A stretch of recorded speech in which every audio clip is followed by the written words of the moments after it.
That was weird. All right. So, ladies and gentlemen, Aquilon here, and of course, welcome back to each and every one of you. I do apologize for, not looking at the cam. I'm just trying to make some space on my fucking desk. Dude, I have to clean my room, man. The place is a fucking mess. How you guys doing? We're finally back, boys. We're back. Back on track. Time to have some fun. Are we good? I hope we're good. Alright, we're just waiting for everything to sort of go by the wayside. Let's just update the schedule. Done everything except for stream. Happy days. Happy days indeed. If you're watching this over on YouTube, please remember to hit the like button. Click the link in the description down below because it's always better when it's live. At least when it's live. When being the operative word. Yeah, load shedding's not ending. At least from what I can tell, it doesn't seem to be ending soon. So I can only apologize for the bullshit. I can only apologize. Let's see. What do we have here? I don't even know if people are going to come out. I don't think anyone knows we're live today. I think most people just sort of assumed that we're not going to be live today because I'm already so fucking late. And we're already crazy late. But I am here. I'm trying my absolute fucking best. Oh shit. Fuck. There we go. All right, that should do the trick. No drop frames yet. That's good. I'm just updating Steam shit. Dude, my body is so fucked. Gym, work, gym, work, gym, work. It feels like that's all I do. It doesn't feel like I do anything else. It doesn't feel like I do literally anything else. It feels like I just work and go to the gym. CDJ, you motherfucker. Thanks for the tail and sub, bro. Really appreciate that. 37 months in a row. Appreciate you, brother. Thank you. How you doing, CD? Avedon, how you doing, bro? I'm now a homeowner. Moved in Monday. Oh, I'll be a homeowner in December. I'm moving on the 1st of December. So I'm really looking forward to that. Actually, the thing I'm really looking forward to is the fact that hopefully soon I'll have solar, which means fuck load shedding. That's the thing I'm most looking forward to. Everything else I can sort of take or leave, doesn't matter.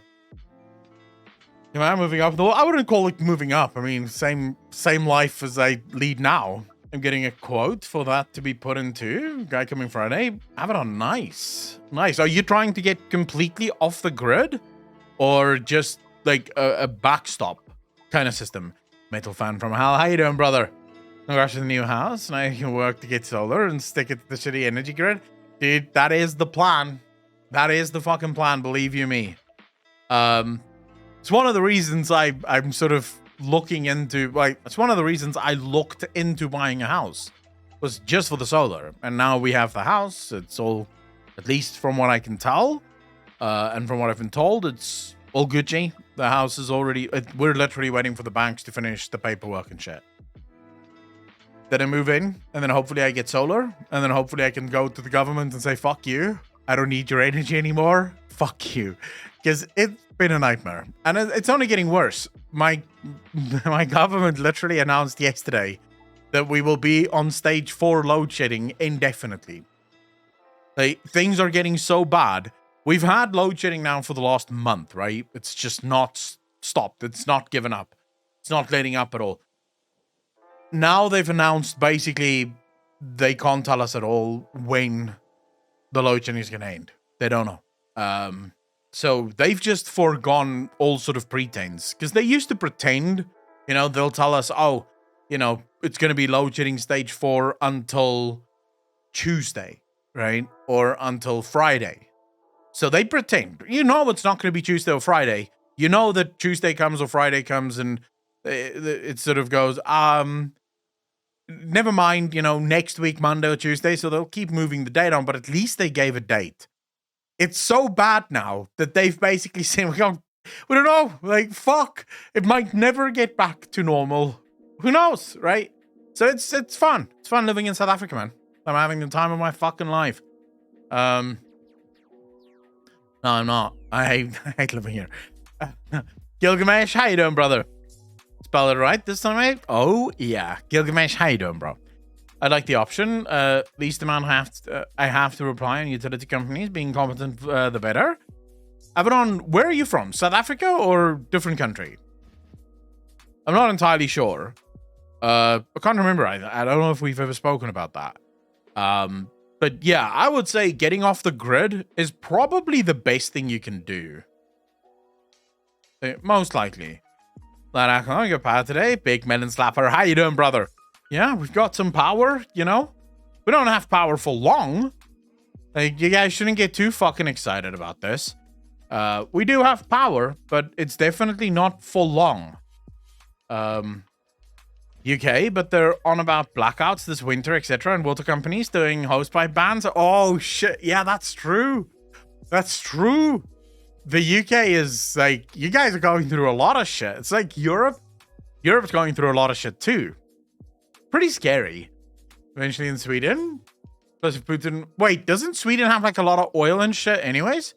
Putin fires a nuke. Would be good to have own infrastructure. Truth. Sorry to hear that. People in the US still don't believe load shedding, etc. can ever happen.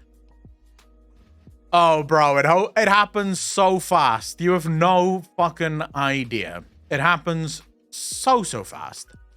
Well, you have coal, right? There you go. That's an energy source. That's a pretty big energy source, actually. Coal's a pretty good energy source. I think my government is finally waking up to the idea that they can't really do without coal.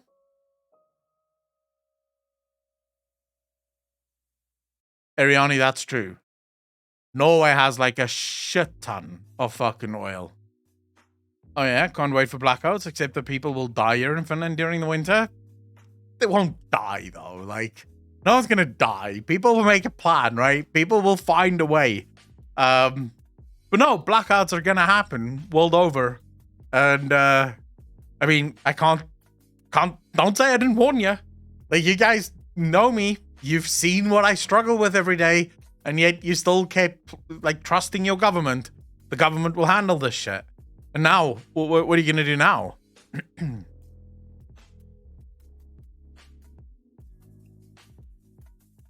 Everyone hates their guts, and we are starting about nuclear, as we should. Wait, who closed their nuclear power plants? Plan for the worst, mate. I'll get a blood bunker built eventually. I don't know if I will ever go that far. Like, look. Building a bunker, I feel, is just... I don't know. I feel like that's going too far. I would definitely slice, dude. How you doing, brother? I wouldn't build a bunker. Dude, Putin's not fucking... Like, okay. So, I'm not saying that Putin won't fire nukes. But I would be surprised if he does. Nukes are a terrible business. And one of the problems with nuclear warfare is... Once you've rung the bell, it can never be unrung, right? You've pressed the button. The nukes are going, and at the very same time, nukes are now coming towards you. Because that will be the world's response. The second Russia launches a nuke, the world nukes, right? So you're kind of going down mutual destruction. It's almost guaranteed. That's the path. So I don't know. But that's, of course, assuming that Putin is a rational actor. Which up until now, yes, you don't agree. I don't agree with what he does, but he's been relatively rational, right? He has his own rationale for why he's doing what he's doing, and while we don't agree with him, That's still a rationale. The problem with nuking the world or anyone in the world, there's no rationality or no world in which that rationality makes sense whatsoever for anyone involved, right? Well, Blazing, as it seems he is losing his own supporters too. Aquilina, I don't think so. I think the media is lying a lot about Putin. I don't know if Putin is losing as badly as they claim he is. Because have you been to Ukraine? I haven't. All I know about what's going on in Ukraine is what the media is telling me is going on in Ukraine. And considering how much the media have lied over the last 2 years, I'm going to go with doubt, right? On literally almost everything. I don't know if Putin is actually losing or not, right? I have no idea. Maybe he isn't. It might be that he's actually fucking winning and they're just not telling us. Is the title correct that there is a QA in about 1.5 hours? Yes. Yes, that is correct, bro. Swanky Tiger, how you doing, brother? Be the Western economy to fall, but he is losing the front. I mean, the Western economy is falling. Also, I think a lot of people are sort of assuming that Putin wants something. What if Putin wants something completely different? All right, so boys, we're going Alex Jones levels of fucking depth here, right? So this is like super conspiracy stuff. But the whole world, right, sort of assumes that Putin wants to destroy Ukraine, right? Everyone thinks that's Putin's end goal. He wants Ukraine for himself because he thinks somehow that's a good idea, right? No one else wants to live in Ukraine, but Putin thinks it's a good place to be. So Putin wants to take Ukraine. What if that isn't his goal? What if it isn't even the Soviet Union? I'm saying let's think bigger picture. Let's think bigger picture. What is the one thing that Russia have suffered through for the last 3 decades? Ever since the Berlin Wall came down, ever since the Soviet Union started collapsing, what is the one thing that have been a thorn in Putin's side for all of that time? Well, really in Russia's side, but let's just stick with Putin for ease sake. No. Think even bigger picture than NATO. So think even bigger picture. Russia has never been allowed to play with the other children. The other children are playing amongst themselves. They're trading, they're having fun, they're making rules for everyone else. Russia is the one country that has just never been allowed to play with. Because according to the rest of the world, Russia is consistently doing something that the world will not stand for, even if it doesn't really have much to do with the rest of the world, right? So for Russia's part in all of this, I can see Putin being sort of fed up with the rest of the world. I can see Putin, there where he's alone, sort of going, you know what, fuck the West. Fuck the Western nations. Screw them. Because we want to play with, right? We want to play ball. They don't give a fuck. They just will not play. And then you add on to it the NATO expansions and all that shit. So you can see Putin is sort of fed up. So what if Putin didn't start this war to annex or even conquer Ukraine or even put back together the old Soviet Union? What if the main reason for this war was the complete and utter total collapse of the Western economic system? If the West's economy goes, the West goes. Every single nation in the West is completely over-leveraged, up to their eyeballs in debt. They can't survive without their economies at least chugging along. Europe is on its fucking knees. Europe is on its knees. Europe is completely and utterly at the mercy of Russia right now because all of your energy came from Russia. Now that energy is gone. Remember I told you guys about the pipeline blowing up? I told you that I don't see what America stands to gain from the pipeline? Because when I told you guys this, you were all like, yeah, maybe it's America that blew up the pipeline. And I was still sort of going, I don't know. What does America have to gain from this? I think I know what America stands to gain from blowing up the pipeline. And it wouldn't be on the box. Let's put it that way. So America isn't going to go officially, yeah, we blew up the pipeline, right? America's going to do it via. Since 2013, America have been putting a shit ton of pressure on Europe to buy its oil and gas from America. Barack Obama tried, Trump tried, and I think Biden tried as well now, to get Europe to sign off on pipelines that would connect America to Europe for gas and oil. The reason Europe have up until now said, nah, thanks, we're good, is because America wants Europe to pay an exorbitant amount of cash for those pipelines to be installed. So America would also pay a portion, but Europe would be like footing a fucking massive bill. And then also American gas and oil is a hell of a lot more expensive than Russian gas and oil.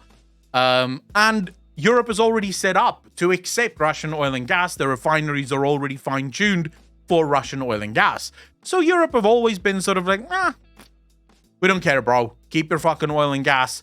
We get it from the Russians. The pipeline blowing up puts Europe into a go fuck yourself moment. Either you now stop building those pipelines to America and stop buying oil and gas from America, or go back to the fucking Stone Age, because that's what you do when you don't have energy. So there is a world in which America could 100% have blown up the fucking pipeline, right? I'm not saying they have, but I can see it. I understand why a lot of you said that it is possible. So good job for anyone that fucking called that one. If we assume that Putin never wanted to conquer Ukraine, that was the smokescreen. That was the bait before the switch. So Putin attacks Ukraine. The world immediately goes, oh my God, the Russians want to build the Soviet Union again. We have to send all of our tanks and all of our military equipment and everything we've got, we have to send to the Ukraine to help them out, right? This is costing the West, by the way, millions upon millions of dollars every single fucking day to send all of this equipment, all of this aid, everything to the Ukraine. Putin is bleeding the West dry. And if that was Putin's goal, I think he's winning. I don't see Europe recovering from this. I'm going to be honest with you. I don't see how Europe recovers from this in any way, shape, or form. Maybe there are things that I'm missing. Maybe there's things that I don't know. But from everything that I do know, I would be fucking surprised. Dej, how you doing, brother? He's absolutely winning. Winning. The ruble's value is going up and up. I don't know if the ruble's value really matters all that much, because strong currencies for third world nations is almost never a good thing. I live in South Africa. If the South African currency gets too powerful, our exports go down. Because we physically can't fucking, like, people don't want to pay like higher prices for stuff that they could get cheaper 2 months ago.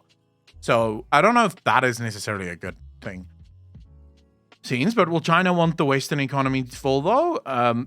China is fucked either way, right? Like, it doesn't even matter whether the Western economy survives or not. China is done.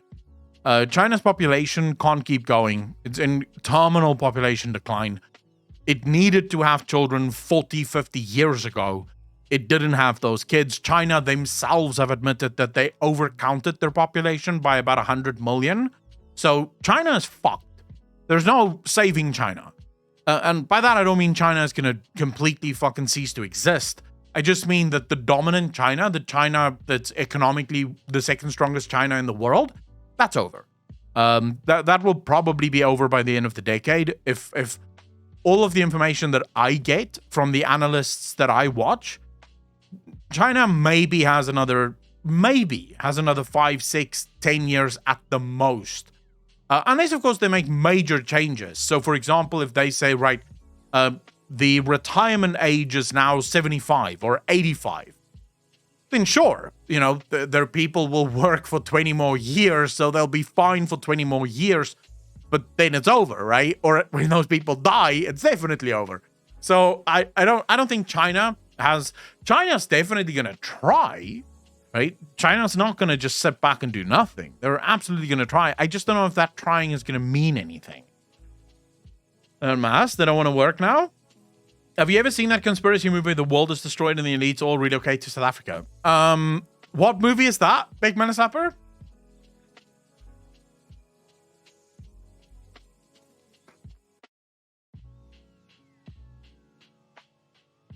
That station on Cuba? Oh, I remember that, Digit. Wasn't that the Cuban Missile Crisis? China ain't happy if UKR would end up joining in with NATO. I don't know if, like, China gives a fuck about Ukraine joining NATO. I don't even think Putin gives a fuck about Ukraine joining NATO. If I'm gonna be honest, I don't think Putin cares at all. I don't think that's why Putin is there.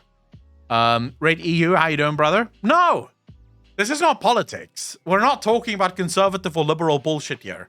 We're talking about Russia wanting to destroy the world. It's geopolitical. We're big brain politics in here, bro. None of this small bullshit politics, you know, who runs what country. Fuck that. We're talking about the end of the world, bro. I think Putin is doing exactly what he wanted to do. And I think the rest of the world is fucking asleep. Isn't China and Russia more like frenemies? Nah, it depends, right? They're in the same boat. They're part of the BRICS nations. South Africa is part of the BRIC nations too, but I think that was more like a petty fucking thing. Not that much. Mostly is the reason of long-range ballistics pointed to Russia, like Cuba Crisis 2.0. Well, we'll see. We'll see what happens. At the end of the day, it's always very interesting to think about. I'm watching a lot of videos on this nowadays. There's so many people predicting all matter of crap, bro. It's funny. It's funny. It's interesting. It's weird. It's scary. You know, it is what it is, sort of.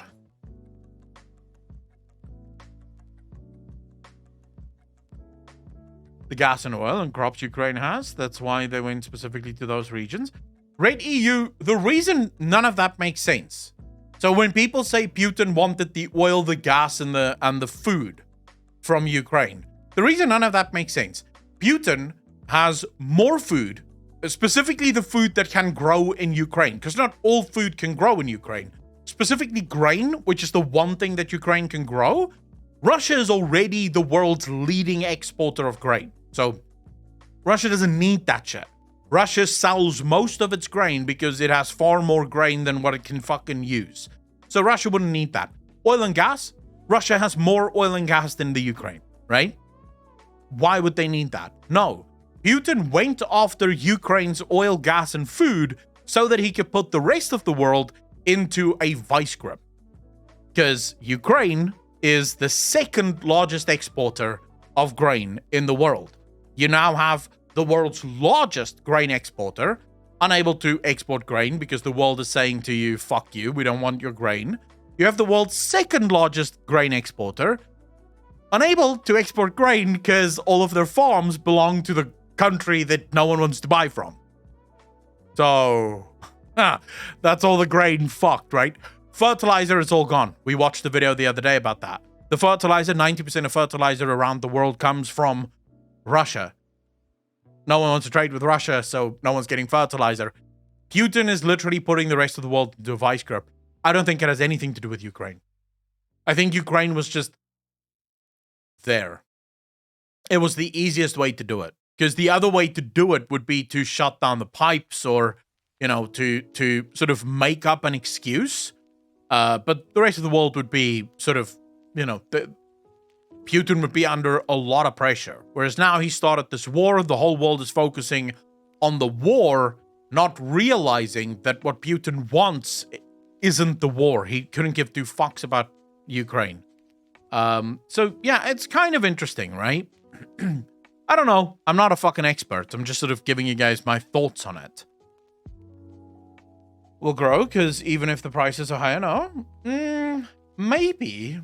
Who needs grain when you can have potatoes? To be honest, it'll backfire massively. It's effectively a food economic war. What typically happens then is there is a spur in creativity to fix the problem. A new tech comes out. Dude, I don't think the world has the luxury. Didn't you guys fucking hear about... Dude, I have to show you these videos. Dudes, things are going incredibly fucking poorly right now. Credit Suisse might be fucked, which means Credit Suisse is starting the next economic meltdown. We're fucked. Like, it doesn't even matter. Everyone is fucked. The UK is fucked. The bank, Credit Suisse is fucked. Deutsche Bank is fucked. What the fuck are we gonna do, right? Everyone is just a little fucked.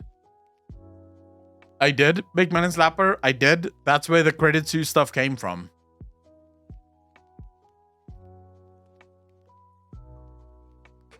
Wait, guys, I have to get this video out. Fuck you. You guys are bothering me. I mean, let me get this video out and then we can talk. Not true. My country, Australia, isn't fucked yet, Akko. Dude, no one gives a... Australia is a made-up fucking country. What are you talking about? No one cares about Australia, motherfucker. It's made up. It doesn't even exist.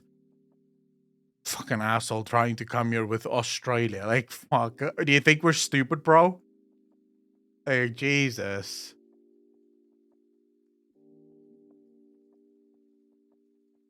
We know Australia's fake as fuck. Listening to emos in war, thinking they're not fucked.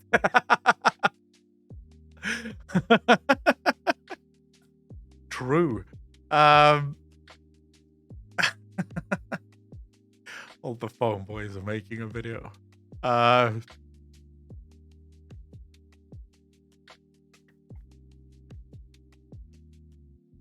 This will teach every country to be their own supplier and not rely on outside so much. Dude, the problem with own supplies is that works on a very sort of minor level. It doesn't work on a macro level. So if you think about the things that make our economies great, take, for example, this mobile phone, right? Do you think a country could produce a mobile phone all in-house? Do you think that's possible? Do you think any country could make a mobile phone, literally everything being done in-house? Nico Spider, how you doing? It's been a what fucking age since I've streamed, Nico. I'm happy to have you here. There's no chance. No chance. The amount of stuff that goes into one of these little fucking bad boys, right? So, the big stuff is the semiconductor. That can only be made in 2 places in the world. One is Thailand, the other is America. If you're not Thailand or America, you don't have this, right? You can't make this. You go to China, but China doesn't have superconductors that can make this. So, you know, you're Taiwan. Sorry, not Thailand. Taiwan. Excuse me. Yeah. So if you're not Taiwan or America, you don't make this. It doesn't exist for you. You could go to China, not going to work though, so you're kind of fucked right there. The screens for this stuff. It's made in, I believe, in Korea, South Korea, and I think they use production of it in China. China gets a lot of the raw materials that go into these phones from Africa, right? So the technology comes from Korea. The production is done in China. The raw materials come from Africa. Because there's gold and something else in these phones. There's gold, copper, I mean, there's something else, like a very minute amount of it, but they kind of need it in order to run, and that comes from Africa. So at the end of the day, there's just, the lithium is another fucking thing, that the batteries are made in different places. You can't do it. There's just so much that goes into it. You can do basic things, Minoir, you motherfucker. Thank you so much for the 3 months sub, bro. Part of the DJ Nation. I appreciate you. You can't do it. You can do basic stuff, like food, right? Most countries could produce their own food. You want to know what country is wholly fucked on the back of any sort of economic meltdown? If globalization ends, name one country that does not survive the end of globalization. Ladies and gentlemen, name one country.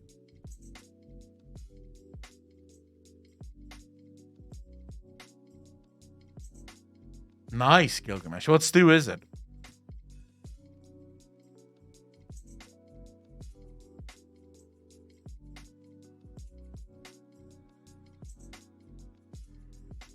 Guys, I'm not talking about countries that are gonna get, like, it's gonna be tough to live in those countries.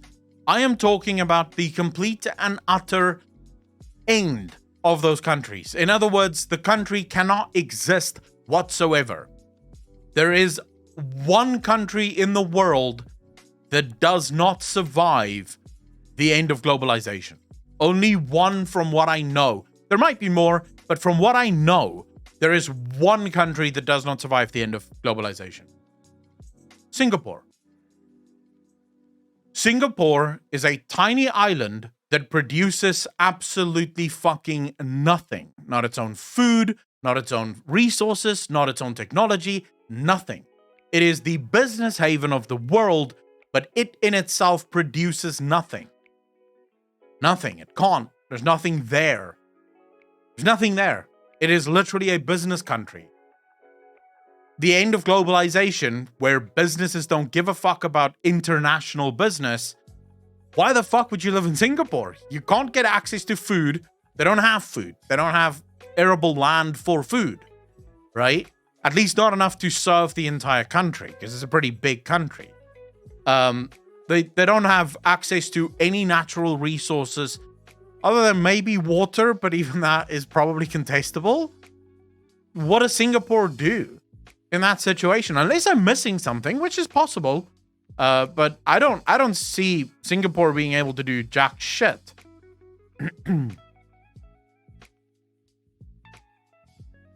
How to produce things in a city. True. Alderson, globalization isn't necessarily the same as international trade. Globalization is a split of supply chains. Abaddon, the end of globalization is also the end of international trade.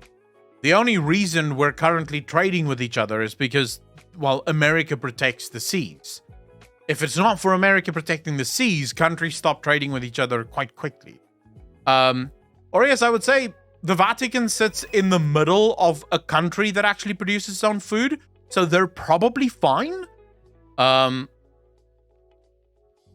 Plus, the Vatican is like really small. They could probably get like a, just order off of like DoorDash or something, and people from Italy will just bring the food to them. So that will probably be fine. Minion, thank you for the what's up. Really appreciate that. 15 months part of the DJ Nation. Appreciate you. Thank you. Yeah, the Vatican doesn't count, right? It's not a country. Pretty sure many Catholics would donate to it. Yeah, if they fucking can, right? You guys have to excuse the noise in the background. I've been dealing with this for 2 days now. The guy next door is building a new fucking driveway. Who the fuck builds a driveway? Can you, of all the things that you could fucking waste money on, a driveway is like the one thing I would never fucking waste money on. Never. My driveway would have to become a death road before I would spend money fixing it. I think it's more of a country than Australia. Australia isn't real. Can you guys stop talking about Australia? Everyone knows it's not a real fucking place. Independent nation. 7X, that's what we're talking about. We're saying, technically speaking, the Vatican isn't a country. It's a tiny little area in the middle of another city, right? And we're specifically talking about countries that would not survive the end of globalization as we know it, right? Norway would be fine if the government didn't make farmers throw away produce that doesn't fit a certain standard in terms of size, etc. Absolutely ridiculous policy. Oh, dude, the world's ridiculous policies are at an end, my friend. You don't have to worry about that shit. That's guaranteed.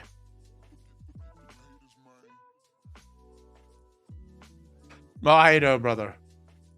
Yeah, well, yeah, 100%. The Earth is, of course, flat. Everyone knows this. Why would you even dispute this? Look, that's not fake news, is it? I heard Greek god say that the other day, that the Earth is flat, and that man is just a fountain of fucking knowledge. Wait, what do I do when I've not I didn't swear in the video at all. There's no adult content, no violence, no shocking content, no harmful acts, no recreational drugs. None of this shit. So I just go none of the above, I guess. How you doing, bro? Retard straight? Well, is there a difference? Bro, if you're a fountain of knowledge on the internet, chances are you're a fucking retard. It's the internet. No one cares about truth. Fuck, which video was it? This one. Oh, where the fuck? Ah, my God, bro. I can't remember where I said it. It has to be somewhere in the middle, I think. Play! Oh, for the love of cunt.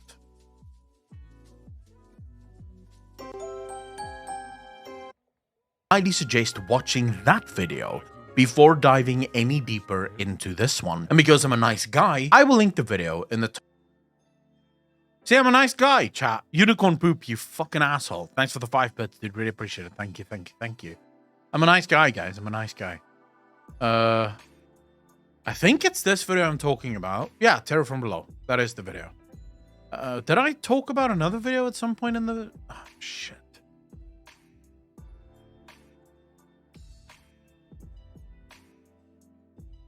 No, I haven't. Never mind. That's it. Talk to the hand.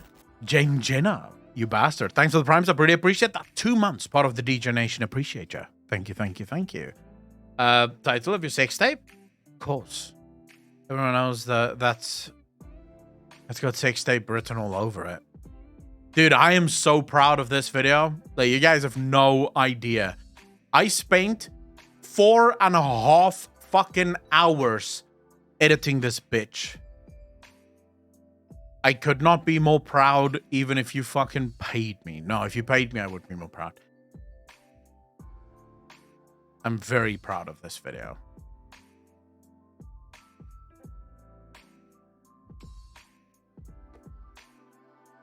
Spending 5 hours getting it past YouTube censors? Not really. I mean, these are all scripted videos, right? So they're lore speculation videos. They don't have swearing or anything weird or anything of the sort. They're just sort of... But look at the difference. So you guys can see this, right? Just so I can show you. This is the raw, unedited version of the video. As you can see, 15 minutes and 3 seconds. Remember, the entirety of the video is scripted. The end result, so after editing, we're on 12 minutes and 45 seconds. I've managed to shave more than 2 minutes off of the entirety of the video. Sex tape, but it's just him yelling and insulting the girl's vagina the whole time. Dude, don't even lie. I think that's an actual kink, by the way. No argument, Jerry. I spent 2 days getting an emote past Twitch, so pain is real. Dude, Twitch and their fucking emote system. Luckily, I don't have to deal with that shit anymore. I'm gonna be honest with you. It's good. I don't know. Like, is it only partners that don't have to deal with that shit? Because nowadays, whenever I upload an emote to Twitch, it's insta fine. Like, they just instantly accept it. Like, it doesn't matter what I fucking upload. They'll just go, yeah, it's fine.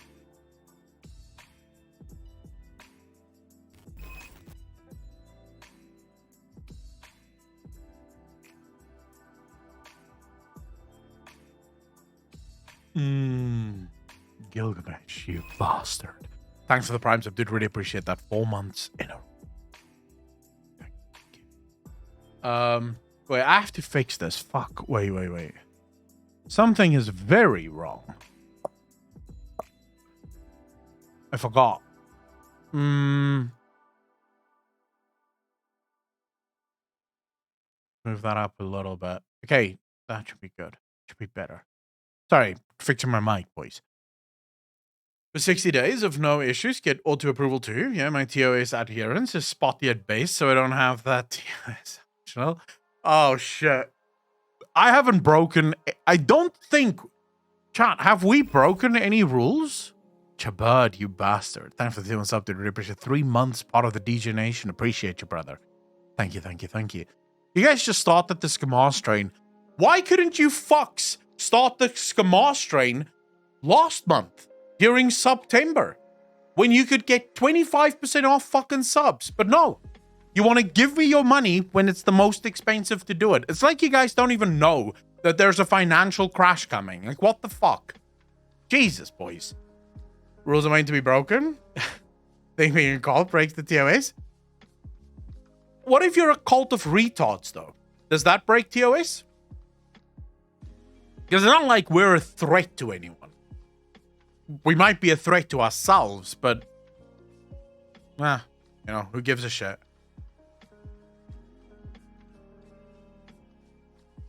Alright, Q&A is going to be in an hour, boys. Are you guys ready for that? Do you have your questions in? Metal fan, you motherfucker. Thanks for the 100 bits, dude. Really appreciate that. Some biddies for you then. Still have some in spare. Don't know what to do with it. Bro, I'll take all the titties you have. We eat cheese. That's our official Accolon guild name. Oh! Blasphemous. I just gotta fucking save me, you bastard. You degenerate fuck with the 5 community subs. Bro, growing the DJ Nation. Really appreciate you, brother. Thank you, thank you, thank you. Slice Cube, how you doing, brother? All right, what are we doing, chat? What the fuck are we doing today? Do we have, do you guys have any preferences? Anything you guys wanna do? Let's head over to the subreddit and see what the fuck's going on here. Top this week. Let's see. Oh, Chaos J just got his fucking bucks. Nice. The 40k talk? Dude, 40k talk's fine. We can do that too. I just can't get into long videos because we literally have an hour before Q&A starts. And then right after Q&A, my power goes out. So all of these Luton videos, you guys are going to have to fucking wait. We can't watch the Luton videos. Not going to happen. Luton makes long videos. We can't do long videos.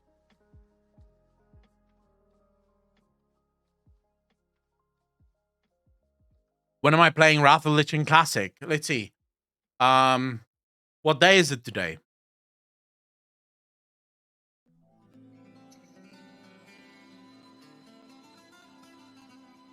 It's Wednesday, right? It is the 10th. No, it's the 5th. So, Monday, next week. About 2 weeks from never. When I'll be playing Wrath of the Lich King Classic. No.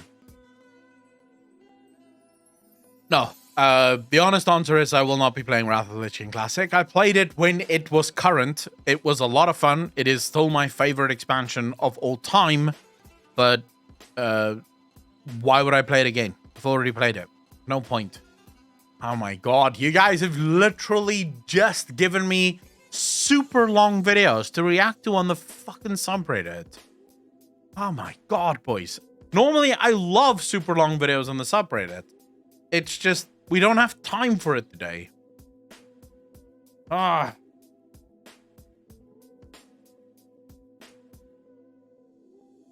No, why the fuck would I do it again? I loved it when it was there. I don't want to play it again. Plus, I still don't agree with Blizzard's whole handling of the classic scene. So, yeah.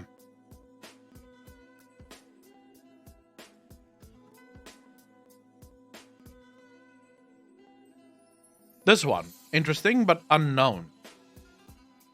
Huh.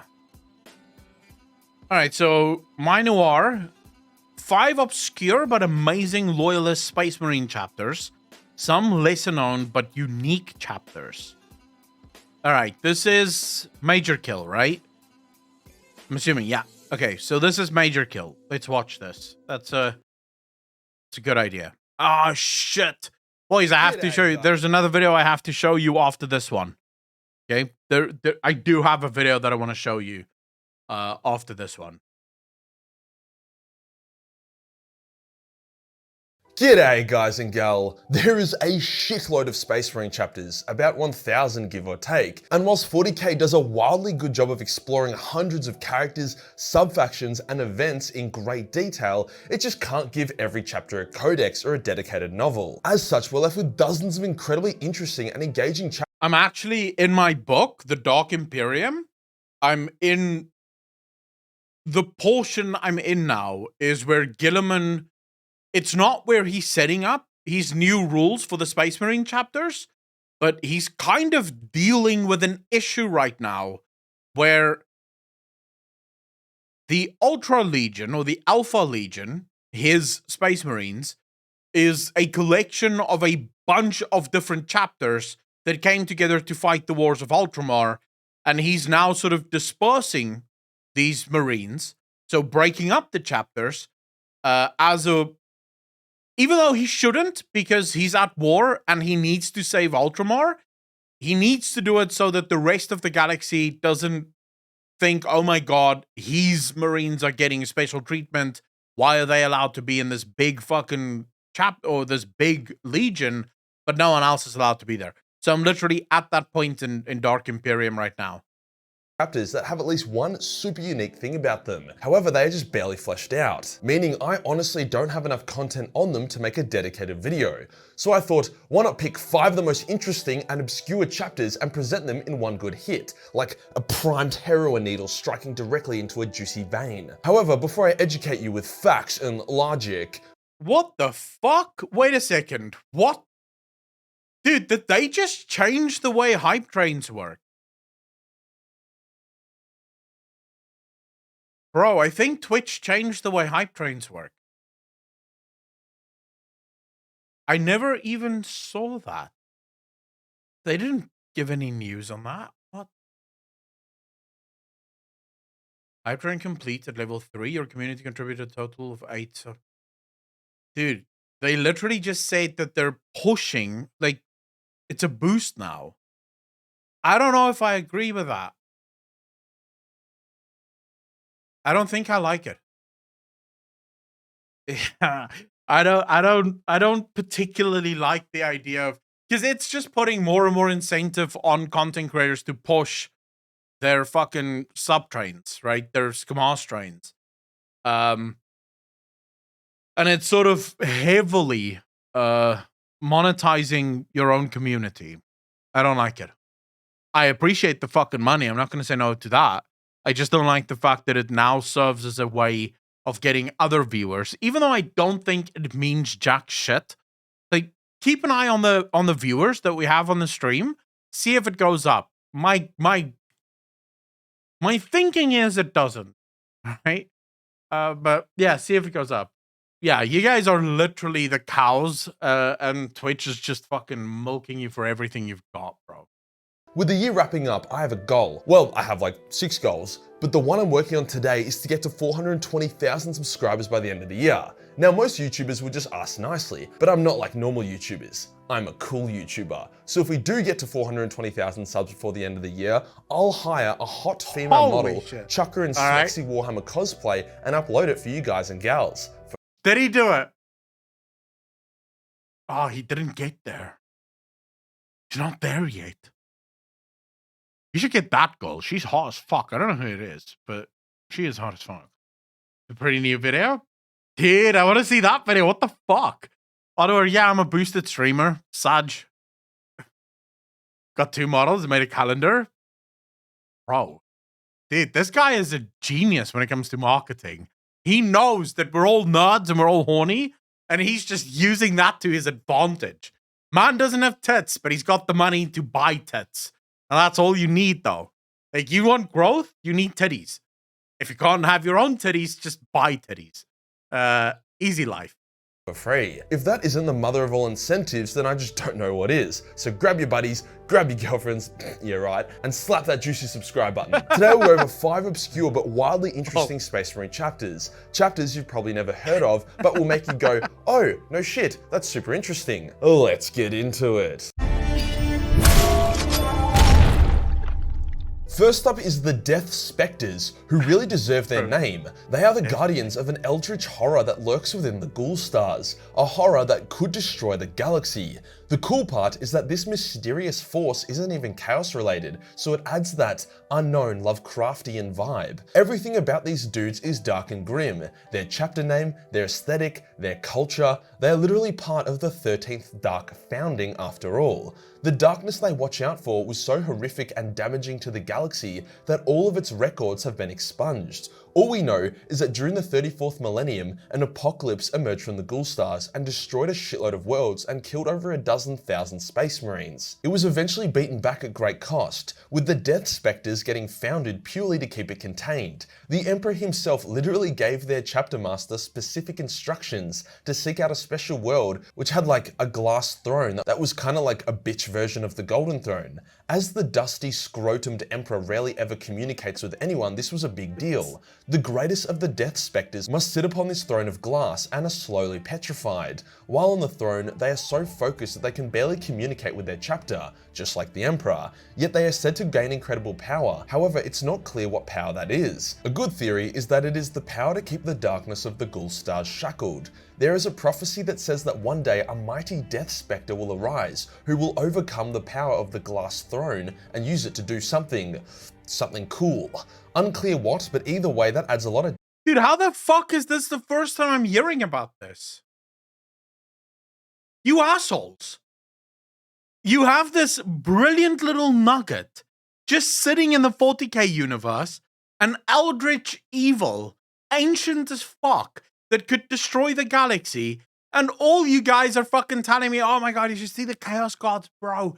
They're so cool, man, and you should see the Traitor Legions, and you should see this, and you should see that. No one tells me about the Eldritch Horror. Like, not a single fucking one of you. I'm disappointed, fam. I am disappointed. Destiny and dope lore for an obscure Raven Guard successor who lurk on the fringes of the galaxy. Unfortunately, we don't really get to see much of them as they are so hell-bent on guarding against the Ghoul Stars that they barely ever get involved with the rest of the galaxy.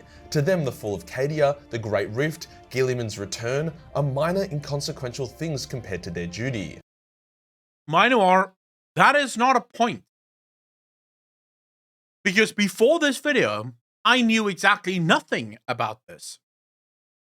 The fact that you guys didn't tell me about it is what's pissing me off. I didn't expect more than this. I literally just expected to know about this. I'm a little ticked off, chat. I'm not gonna lie. I'm a little ticked off. I am, to be fair, a big asshole. However, I've never played any of the Warhammer games. Dude, these are not even games. We're talking about books.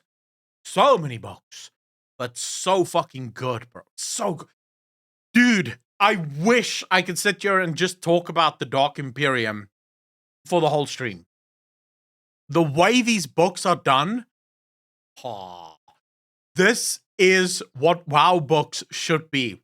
I don't know how to describe it to you. So, the entirety of the Dark Imperium is consistently told through the perspective of others. You don't have, like, at least not from what I can tell, not up until now, there's not been a single time where the narrator was some omnipresent or omnipotent sort of god-like figure. Every single time there is a narrator, it's a narrator in the world. It's someone in the world. Tasty, you motherfucker. 17 months part of the DJ Nation. Appreciate you, brother. Thank you, thank you, thank you. It just adds so much to it. Why? Because there's quotes, there's discussions, there's inner thoughts that happen. So in my last chapter, literally just last night, what I was reading, Guilliman goes to the center of the ship to communicate with Balazar Cole, right? Is it Balazar? Is it Balazar Cole or is it? I think it's Balazar. And he walks into this weird room that's filled with machines, right? And the machines give off Belisarius Call. Thank you. Yes, Belisarius Call. The room gives off a weird hum as he's walking through it. And then the book explains to you what he's thinking. As he's looking around the room, he sees the color of the room, and eventually he sort of yeah, he sort of commands the room. He says lumens, and the room lights up just to take away the sort of weird red eerie machine glow. And then as he reaches a door, the door opens up and this guy comes in. And from what I can gather, that's an astropath. I think they called him an astropath. He's the astropath of Gilliman. He doesn't have eyes, or at least these eyes are like black.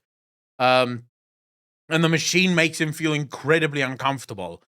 And then the machine shows itself. And the machine, Gilliman sort of tells you beforehand that this machine is hideous. It's horrific. It's blasphemous. And to be fair, when Gilliman calls something blasphemous, you know it's fucking blasphemous because Gilliman doesn't believe in the whole emperor is a god thing, right? The machine is a bunch of human heads in jars, all hooked up. From what I can gather so far, and you guys can correct me if I'm wrong, the Imperium isn't allowed to use AI. So it seems like the way they got around the AI thing is just by using multiple human brains. Because in the beginning of the book, the guy that steers the McCragg's Honor sits on a chair, and around him there's like a bunch of people all hooked up with wires and shit feeding into him. So all of their brains are being used as like a centralized computer that is the AI. Because you can't have AI, so fuck it, just use humans instead. So you have these heads, and the heads speak. It is fucking... Dude, it's beyond crazy. But let me give you an example of why these books are so incredible, and why, if you're into reading, you should absolutely read these books.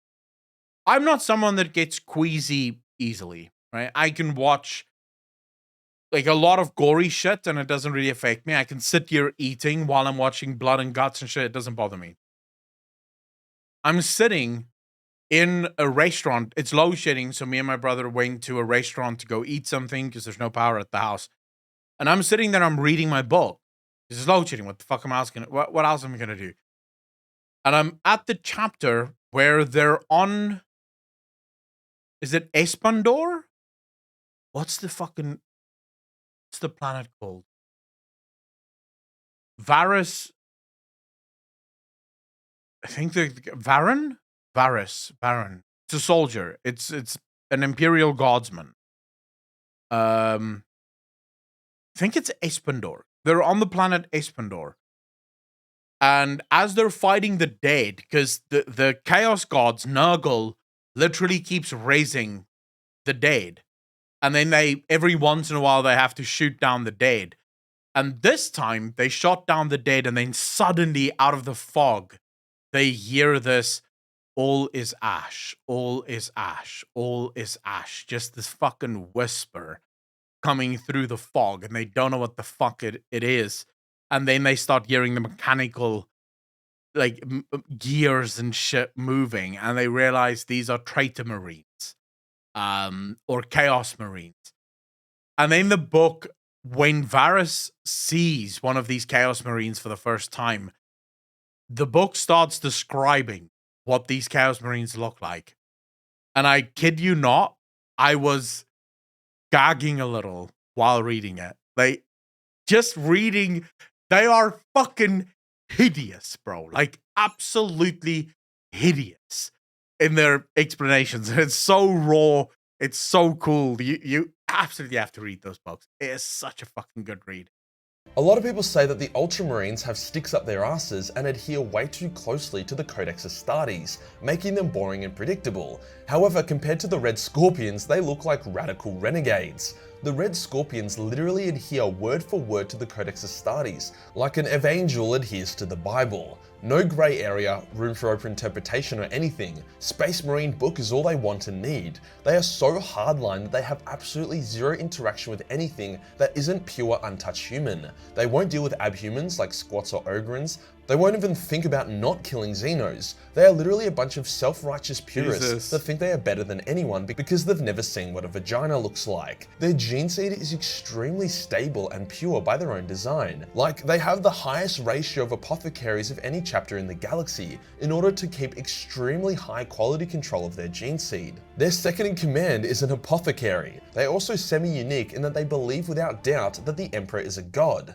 something very few chapters believe, putting them in the same category as the absolutely bananas Black Templars. Now, all this does make them Wait. Don't all of the chapters believe that the Emperor is a god? I was under the impression it's only the Ultramarines that do not believe that the Emperor is a god. They know the truth, and so they don't believe it. They just sort of go along with it. Gilliman consistently speaks about that. No, a minority of chapters believe that he is a god. Ah, so the Red Scorpions is one of the chapters that believe absolutely that the Emperor is a god. Okay, that does make them quite interesting, actually. pretty intolerable to have a beer with. However, they're actually incredibly effective and reliable space marines, taking their war to all corners of the galaxy and maintaining great recruitment rates due to their excellent gene seed. But there's a catch. Nobody has any idea what original legion they came from. It would be easy to guess Ultramarines due to the gene seed stability and their obsession with the Codex Astartes, but it's implied that their origins are a lot more sinister. The Emperor's children, Iron Warriors, and Wordbearers were all known to have very stable gene seed, so there's a chance that the Red Scorpions were founded from a traitor legion rather than a loyalist one. This could be why their records are sealed, and could also be why they oppose any form of chaos or Xeno so ruthlessly. Perhaps they are compensating. I would say their absolute resistance to any form of contagion almost definitely guarantees that they're from one or some of the traitor Marines. So they didn't betray the Imperium, but because they know that it is within their gene to, have that weakness, they do not allow any of it anywhere near them to ensure that they never have to deal with it. I would say that that's more likely than the Ultramarine one. Say that due to their fanatical adherence to the Codex and their zealous belief in the Emperor's godhood, they are word-bearer successors. After all, during the heresy, some in the traitor legions deserted to the loyalist side. Maybe the word-bearer loyalists eventually founded the Red Scorpions. The color of their armor is quite similar after all. Every Blood Angel's Successor chapter deals with the Red Thirst and Black Rage in their own way. Some only drink the blood of their enemies, some drink the blood of their servants but don't kill them. And then there's the Angels Vermilion, who go fucking bonkers purge mode once every 50 years, and then are on their best behavior in between. I'll get to what they do in a second, but holy shit, it's pretty fucked. This chapter is ancient, founded just after the Horus Heresy, and they have been serving the Imperium loyally and effectively for 10,000 years, winning countless decisive victories and saving a shitload of people. Yet, they fucking hate themselves. They are extremely embarrassed and ashamed of the Red Thirst. They see themselves as monsters, hence isolate themselves from the other Blood Angel successors. In order to deal with the Red Thirst, once every 50 years they will round up thousands of servants, serfs, and innocent Imperial citizens, murder them, drain all their blood into a massive pool, and then they will all bathe in the pool, drinking from it, and even cutting incisions in themselves for maximum absorption.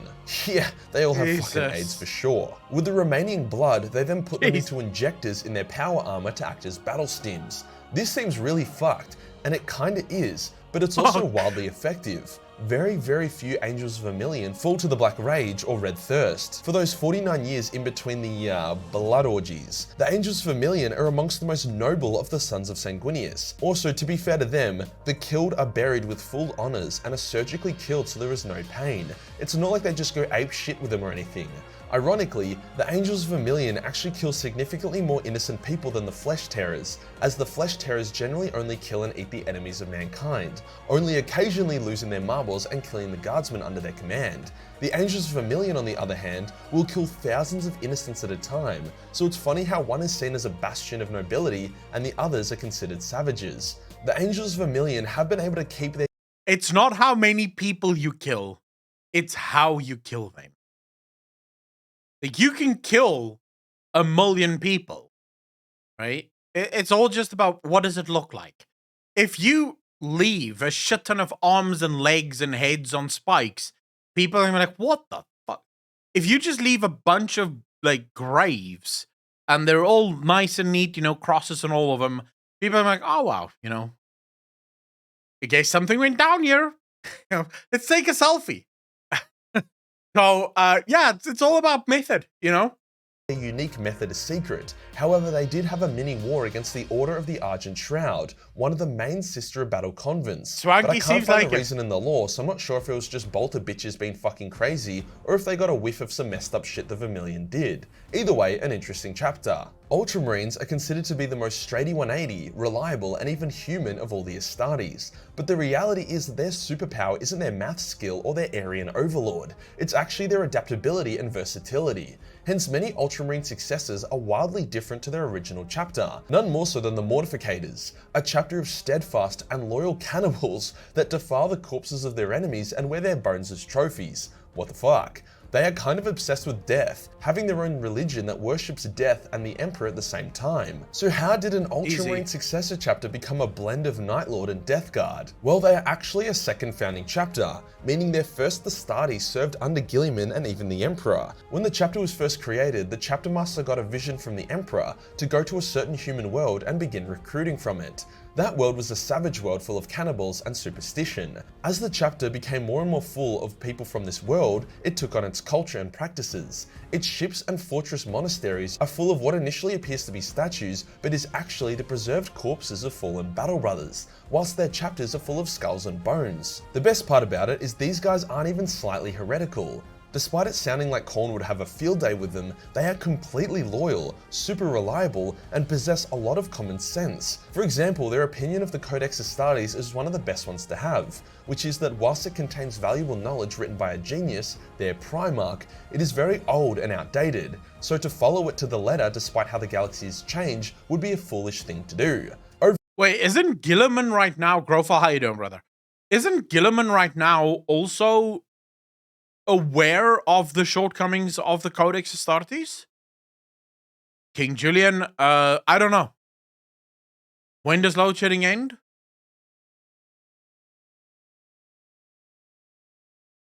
No one. No one fucking knows. I'll see if I can find it for you quickly. Give me a moment. Hmm.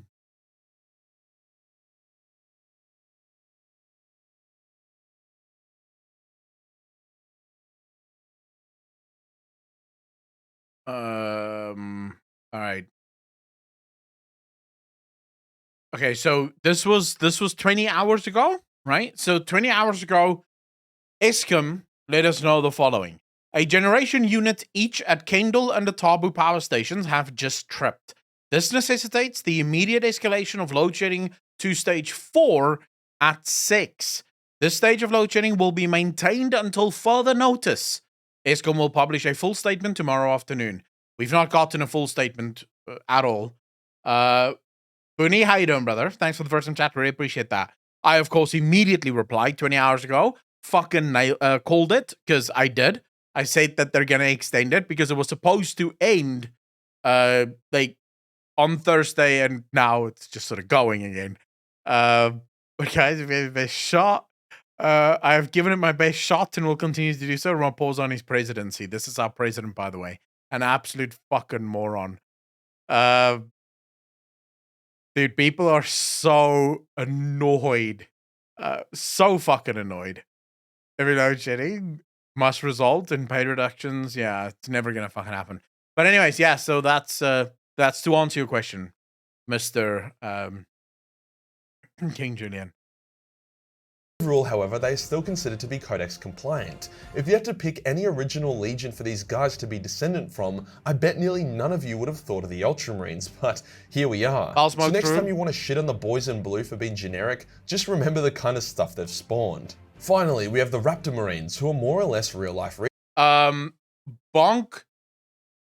Some hospitals are being made exempt from load shedding, but not all. And it's only recently that the government have sort of stepped in and said, okay, wait a second. We need some of our hospitals to be exempt from load shedding because the hospitals are starting to struggle, especially with the higher load shedding now, where in the past hospitals had their backup generators and they had batteries and things like that, but it's getting more and more expensive for most people to run those. And so a lot of our hospitals are fucking suffering to keep the lights on. And yeah, you can imagine what happens when the lights go off completely in a hospital. I don't think it's good. I don't think that's a good thing. Reasonable Marines. Something that is kind of stupid about Space Marines is that they don't really ever wear camo. Like the Raven Guard kind of do if they fight in the dark, but for the most part, the Ultramarines will be blue and golden in any theater of war, giving away their position pretty much instantly every time they engage the enemy. The Raptors, however, are not. To be fair though, I just want to point out here, he's saying it's fucked up that the Space Marines don't wear any sort of camo. They kind of discuss that in the Dark Imperium. So, in one of the chapters, they're talking about the Space Marines that's falling from orbit. They're in these drop ships, right? And in one portion of it, they're sort of rushing the battlefield or running across the battlefield to join their brothers on the other side. And they say, we're so big that trying to sneak isn't an option. There's no way of sneaking across the battlefield. They're so big, their armors make so much noise that it doesn't even matter, right? Even if you are camoed, people are gonna be like, whoa, what is that noisy thing coming up behind me? So yeah, it kind of makes sense that the majority of Space Marines don't need to wear camo, because what's the fucking point? There's a giant robot coming. It's painted the same way as the forest, but it's a giant robot. How do I know it? I can see it's a giant robot. Bush is so fucking noisy. Bonk, exactly. Raven Guard speak all the time. I don't know. I'm sure there are. I'm sure there are Space Marine chapters that can. They probably have modified suits or something that makes it more quiet. But specifically in Dark Imperium, they do mention that their suits are very noisy, and also they're large, like super fucking large. So there's not much sneaking going on here, right? It kind of, if they were to try and sneak, imagine or see in your mind's eye the scene from Guardians of the Galaxy, where the guy goes, I have mastered the effect of standing still so well that I stand so still that you can't even see me. And they go, you're right there. We can see you. Like, no, you can't. We can. We can absolutely see you. No, you can't. Right? That's sort of what it is. The Space Marine is sneaking and everyone's going like, well, here he comes. That a bush with a chainsaw? Yeah, exactly. Retarded, opting to camouflage their armor and value reason and tactics over all else. You'll never catch a Raptor being like, for the Emperor, before charging a Tau gunline and getting turned into Swiss cheese. Despite this intelligent approach to war, they have been driven to extinction multiple times, as it's common knowledge that the universe of 40k despises any and all who use common sense and don't just autistically charge into melee combat the first chance they get. Their near extinction has come more from their dedication to duty rather than bad luck, like the Lamenters, or obscene fuck-ups. The Gigachads in the Raptor chapter are the Astartes who can shoot the best, win hide and seek, and resist the urge to take off their helmets mid-battle to try look cool. Unfortunately, this has resulted in most of the other Loyalist chapters calling them a bunch of dishonorable pussies. To which the Raptors simply reply by saying, lick my camoed nuts, you fucking chodes. That's word for word, trust me, I was there. Funnily enough, despite the Raptors and the Red Scorpions being wildly different, they are actually good friends, fighting alongside each other on numerous occasions. Does the upfront and zealous combat style of the Scorpions complement the stealthy hit and run of the Raptors? Fuck no, there's like no synergy here, with each battle they team up in resulting in a lot of Red Scorpion casualties with very little for the Raptors. Good thing the Scorps have great gene seed then, eh? I mean, yeah, you could say that having teammates that basically suicide into the enemy and draw their attention makes stealth easier, but overall not the most efficient strategy. It'll come as absolutely no shock to anyone, but yes, the Raptors are Raven Guard successors. Final fun fact for them, their librarians have special Raptor-only warp spells that are actually pretty sick, like they can summon a flock of angry warp birds that peck bad guys to death. Hell yeah, dude. If you enjoyed the video and you want to support the channel, then Patreon is the place to be, where there is not only a boatload of Battle Mace 40 million hentai, but also nude cosplay calendar shots. Nice. Hit the subscribe button and hit the real subscribe Dude, button what for more the obscure fuck? content. Join the Discord for more memes and I'll see you on the next one. Is he a pump?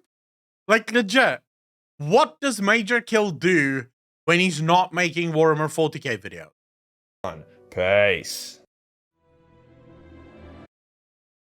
All those pictures, who fucking draws them?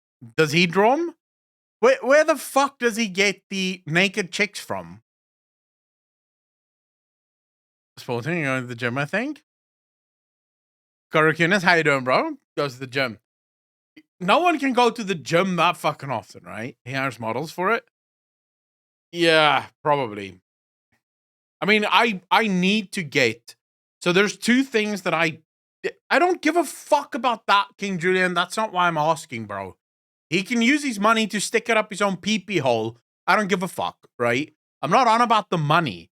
I'm asking how the fuck is he doing it? Because, yeah, so it's a pretty big fucking commitment to that shit. Dude, I can't click on that. It's almost guaranteed gonna not be TOS. It's the calendar of doom. It'll get me insta fucking banned off this place. No TOS issues. I don't trust that. Let me not do a risky click. Let me just see. Oh, yeah, really no TOS issues. It's only $12. That's not bad, actually.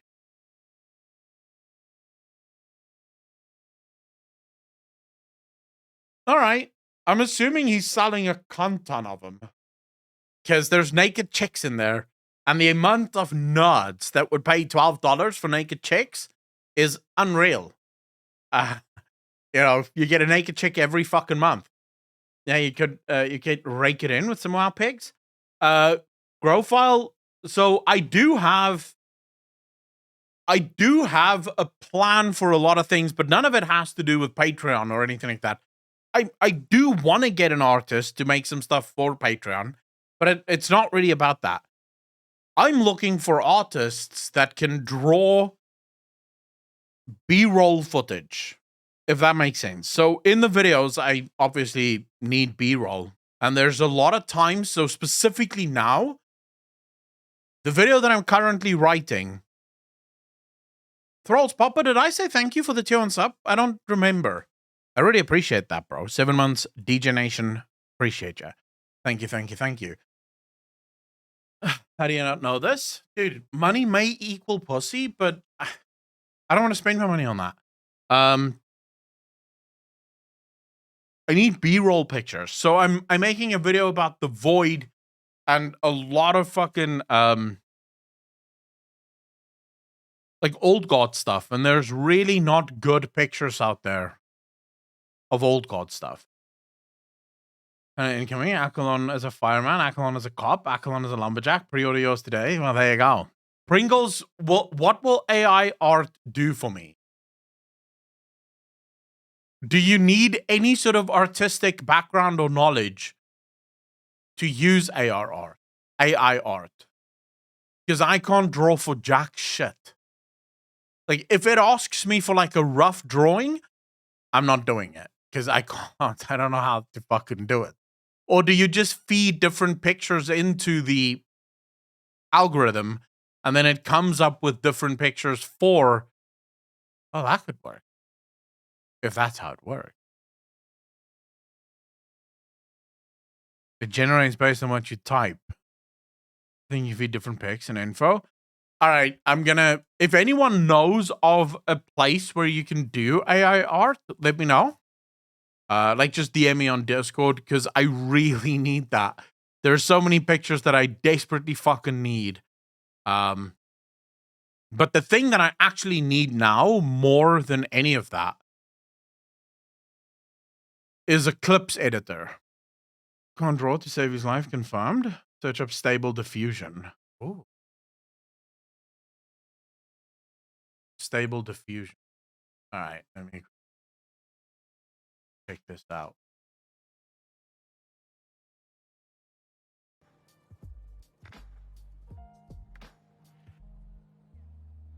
Fucking face space by Stability AI. Huh.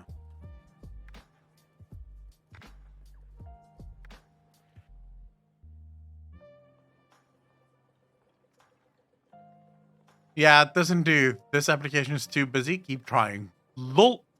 Let's try this one. All right. You see, I don't want to, like, I'm scared of doing this on live stream. Patlin, how you doing? The AI stuff was on 9gag with a lot of posts of Renaissance anime chicks with big boobs. Too many people making nude AI art. I don't think it's just them that's doing that, though. Because there's a lot of fucking people in crypto that is using things like this, probably. All right, let me try first, and then... This should not take long, up to 2 minutes. Okay, we'll see now. But no, the thing that I need most right now is this, the art or artwork specifically, and then I need a clips editor. But I need I'll put out the job posting probably this month or next. See, I like doing my own editing for everything else, but I don't have time for the editing of clips. I don't have enough time for that. Plus, I need someone that knows what the fuck they're doing there.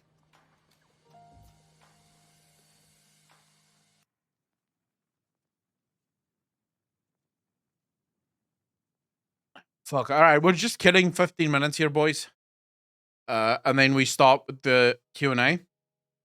How goes watching LOL Worlds? I haven't seen Mad vs. EG yet, but were they good games? I didn't watch the Mad vs. EG game. I do know what the outcome of it was, though. But I have not watched it yet. Let me quickly... Alright, I've made it more difficult for it now.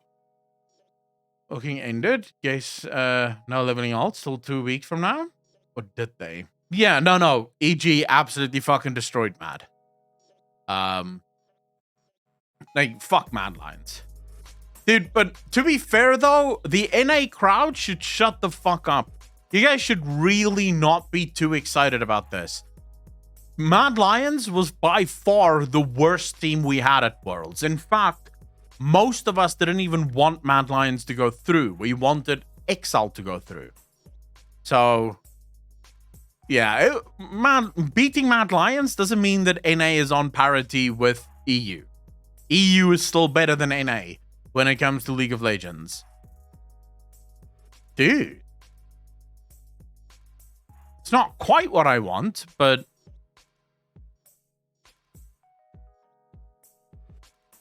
very fucking blurry. Is there a reason why it's so fucking blurry, though? Like, how do you make it bigger? I don't want it this small.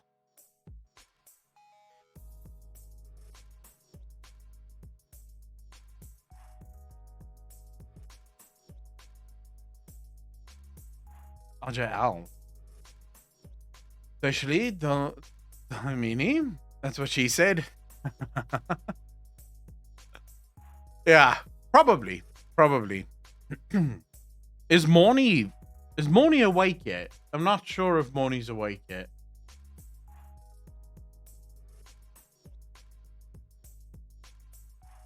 No. Morny is not awake yet. I'm logging into Discord either way. Does this work for you? Let me check. Yeah, this is exactly what I was looking for. Thank you. I appreciate that. I look so prettier. Just look at that, boys. This is my beach bod. I'm ready. It's almost summer here. I'll save this. Fuck it.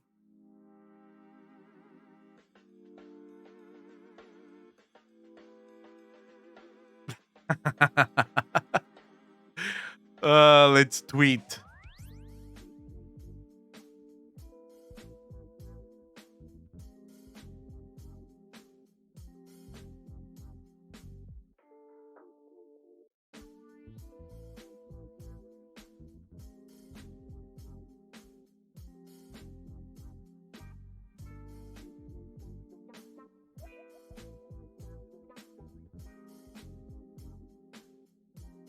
Looking better than me? I know, right? Hot as fuck, boys. Hot as fuck. Gasper, how you doing, brother? Stuff that will sell? You think so? Maybe. I mean, maybe we can try it. What? Ah, for the love of fuck. This looks cool, though. Shit. But how do I make it fucking bigger? Dude, I need it bigger than this. Because this is actually cool.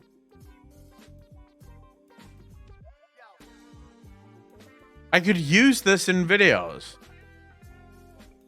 Into an AI upscaler. Jesus fuck.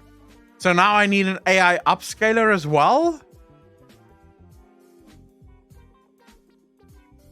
I don't think that's gonna work. Let's see.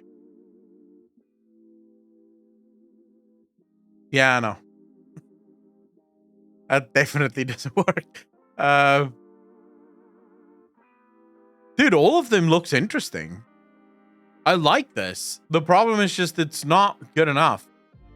Not for what I need it for. So let me show you guys what I need it for. Wait, I can't show you this part. That's against the rules.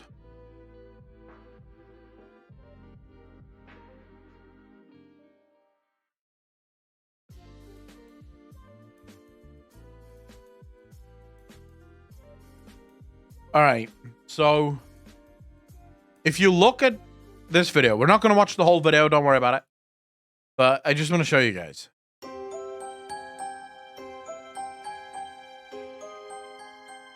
I think it's fair to say that. So currently, I'm using all of these pictures just from finding pictures online, which is super fucking annoying because a lot of the time I need pictures that doesn't exist. I need ways of showing things that doesn't fucking exist, right? And that's what makes this super fucking annoying. Because I have to speak about things that just doesn't really, or I have to find pictures that, like this picture, for example, right? And lose in. So this picture is adjacent to what the fuck I'm talking about, but it's the closest to what I'm talking about that I could find. Stable diffusion at the moment. This is why AI has not replaced artists yet. It makes cool things, but you usually need human hands to make it usable.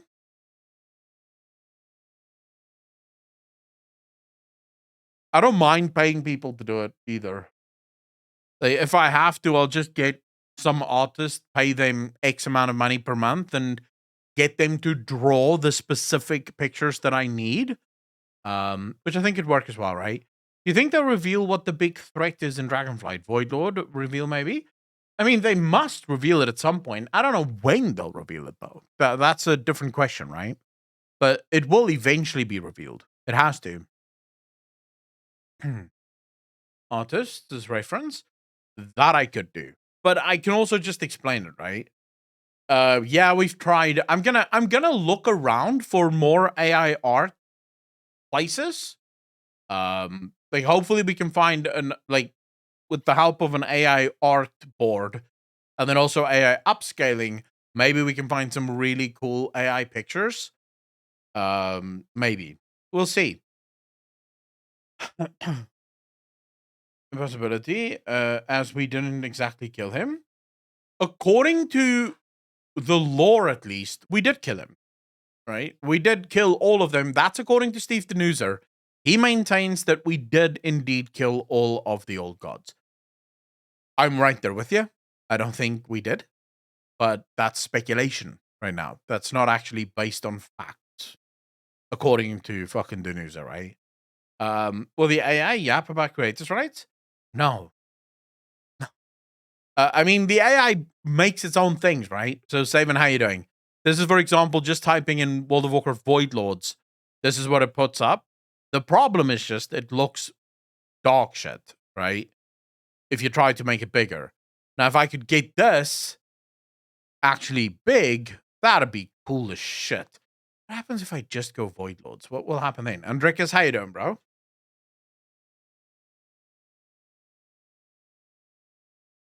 I wouldn't actually mind spending money, Fairy Star. I mean, I already fucking spend money. Oh, Jesus. That's a good fucking... Thank you for reminding me. Holy shit. I almost made such a big fuck up here, bro.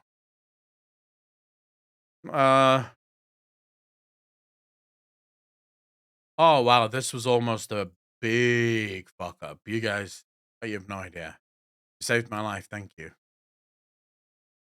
I almost forgot to change my music subscription to the right channel. Today's discussion, that would have been fucking horrendous, because then they would have claimed this video and I would have killed myself.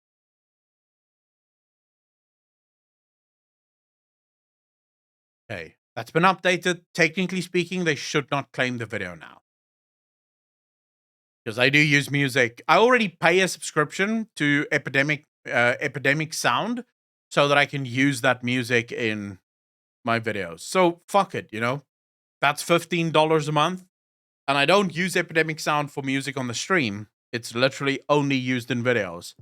So if I have to pay another $15 a month for good AI pictures, I'll fucking do that. Need to contextualize the generation. So instead of Void Lords, you need to generate World of Warcraft Void Lords standing on a rock platform in an aggressive stance.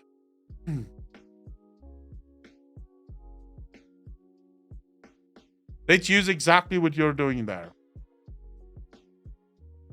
Okay, we're gonna do that entire sentence right there. We're gonna see how long this takes.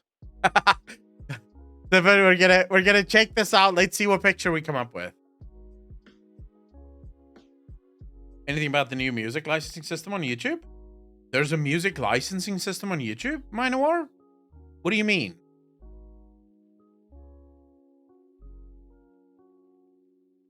Doll E2.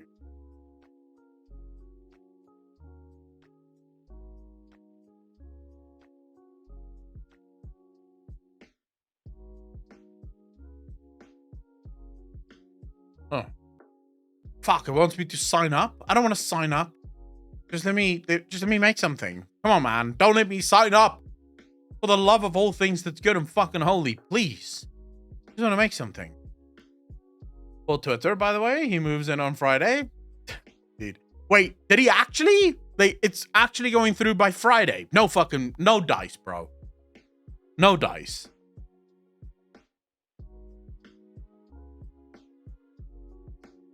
Yeah, but it's not going to be on Friday already. There's no fucking way. That's way too soon.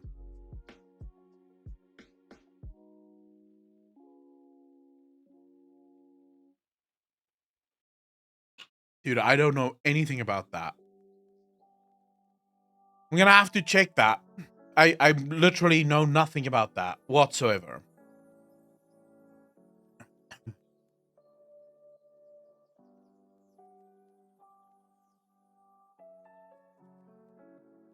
I watch a lot of moist stuff, so it should be fine.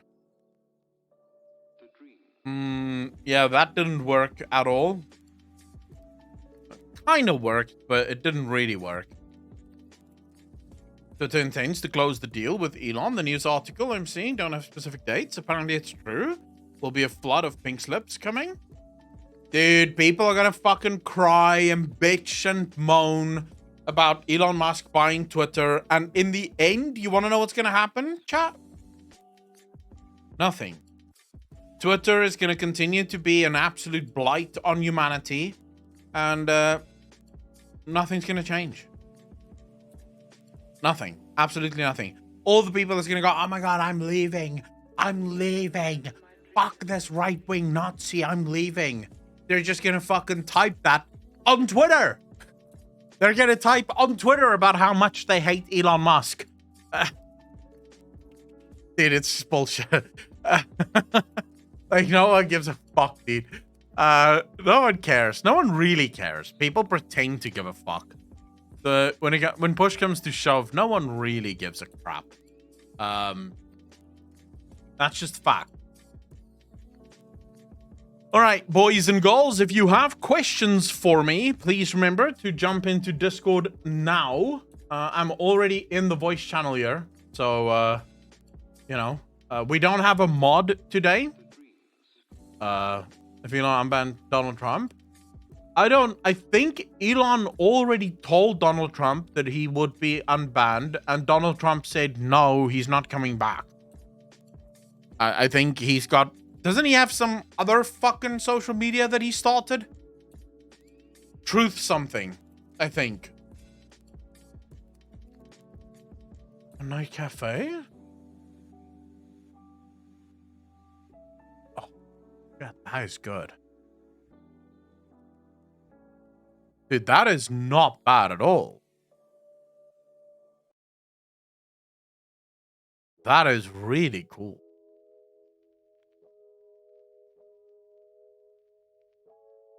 Yeah, Truth Social. Dude, I don't know if I'm okay. Like, oh my god. Never mind. You know, I don't want to get political. Fuck it. We'll just keep it at that. Like, yeah. I wouldn't go on Truth Social or whatever. I'll just send you something I generated through Discord. What did you... Dude, absolutely. If you sent it to me through Discord, it's not something that I'm... Wait, how the fuck did you generate this, bro? Dude. With what did you generate this?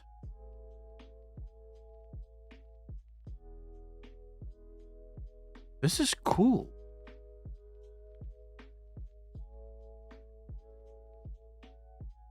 This is a nice picture. On Dream Studio? Yeah, this is fucking awesome.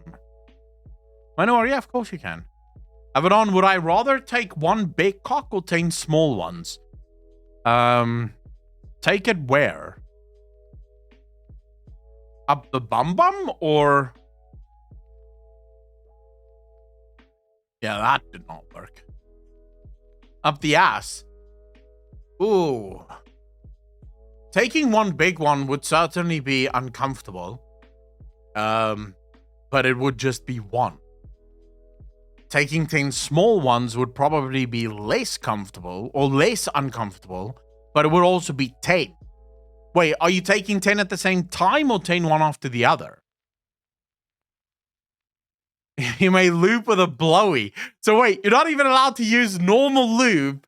If you want lube, you can only do it with a blowjob? Oh, this is getting tough. One after the other. You Jesus. Dude, I don't know. I don't know. That's like Sophie's choice. Actually, that's harder than Sophie's choice. I have no fucking idea, man. I'll try that link later, Minoir. I appreciate it, bro. Send that link to me on Discord, because I'm not gonna go create a new fucking thing for that now. Because I can already see it's destroying my password manager. Hard choice for Sophie? Dude, it would be a hard choice for Sophie. She has to choose between one of her two kids plus, or either or, right? Either she loses one of the kids and takes a big dick up the ass, or she loses the other kid and takes 10 dicks up the ass. It just makes it harder, right? That is about the level of which Sophie would have to be in order for it to be the same level of question or choice. All right, who's got questions? Do we have... I'm pretty sure we do have a shit ton of questions in the Q&A lounge, actually. I just wish Morny was here so that I could actually fucking run this shit.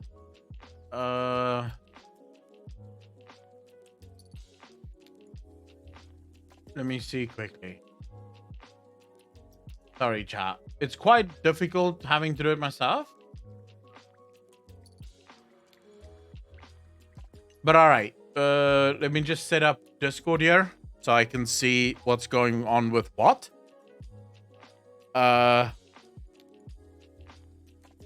All right, I'm going to pull everyone in one by one, right? So if I pull you in, just ask your question, because the truth is, I have no fucking idea who's asking what when.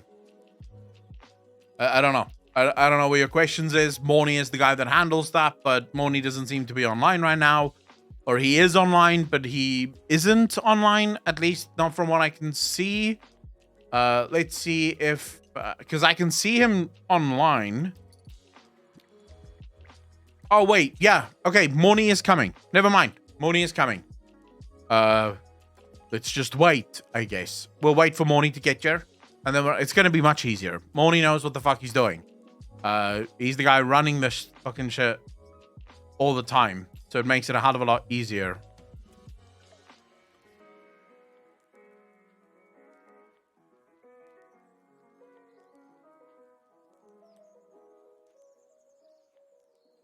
Moni is an absolute beast. Like, he knows exactly what questions have to be asked when and where and how. That's why when I saw him not being online, dude, I was immediately going, yeah, this is going to be a fucking nightmare. I don't know how I'm running this. I do not know how I'm running this. But okay, let's quickly update the title.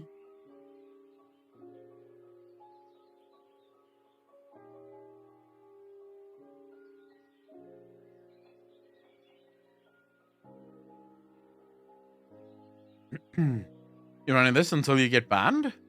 Death Knight running what until I get banned? What would I get banned for? Who knew Q&A was a hot thing? Dude.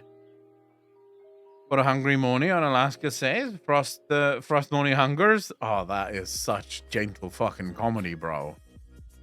That is such gentle comedy. Q&A without Moni? I mean, I wouldn't necessarily get banned from something that someone said if they jumped into the voice channel and said some racist shit or whatever. As long as I took the necessary steps immediately after.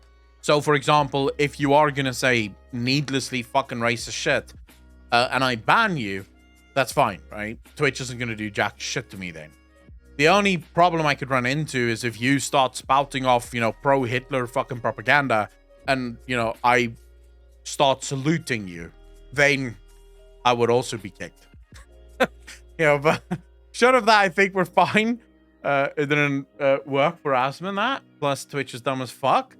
Yeah, but I mean, again, they will listen. If you explain to them, listen here, I didn't do anything here. And usually for that, you'll get like maybe a week ban or some shit like that. That's fine. You take a week break, you know? Plus, people will hopefully write shit about you. And then you're famous and crap. So, it's all good.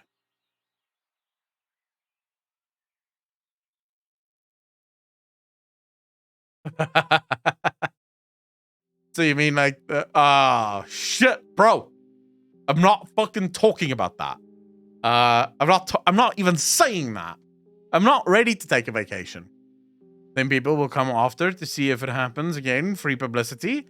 But that only works if you're large enough for it to actually work. If you're a small-time streamer like me, you probably get banned and no one even fucking knows about it. It's like a tree falling over in the forest. No one was there to hear it, so you just got banned for a week and no one knows about it.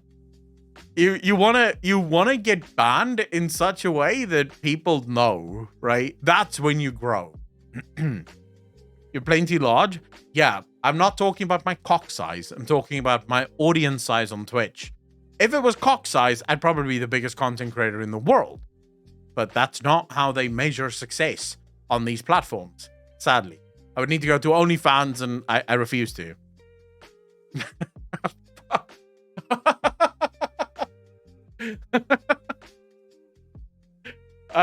It's just crazy that people might actually believe such things. Dude, there are genuinely people that actually believe such things. I love how the instant response is just copium. Like, what the fuck? Oh my god, bro. You have to create Twitch drama, get people talking. I'm trying to. I don't know how. I'm not down with the kids, you know? I don't know what the kids are talking about these days. Whenever I listen to the kids, I get annoyed with the kids. Moni, you motherfucker, get your ass in this Discord. People are waiting for I'm you. here. There we go. Ladies and gentlemen, Moni has arrived. Moni has arrived. He's been sleeping the whole time. Talk about a fucking slacker. How you doing, bro? I'm doing good. How are you, man? Can't complain, dude. You have no idea how happy I am that you're here. I was literally just telling stream, I don't know how the fuck I'm gonna run this. Because I don't know which questions are supposed to be asked when. I'm just sort of like, I would just grab people from the voice channel and be like, all right, well, there we go. One after the other, let's see. I'm sure I would have missed a lot of people. But okay, so for those of you that don't know how this works, you jump into Discord. There is a Q&A channel in the Discord.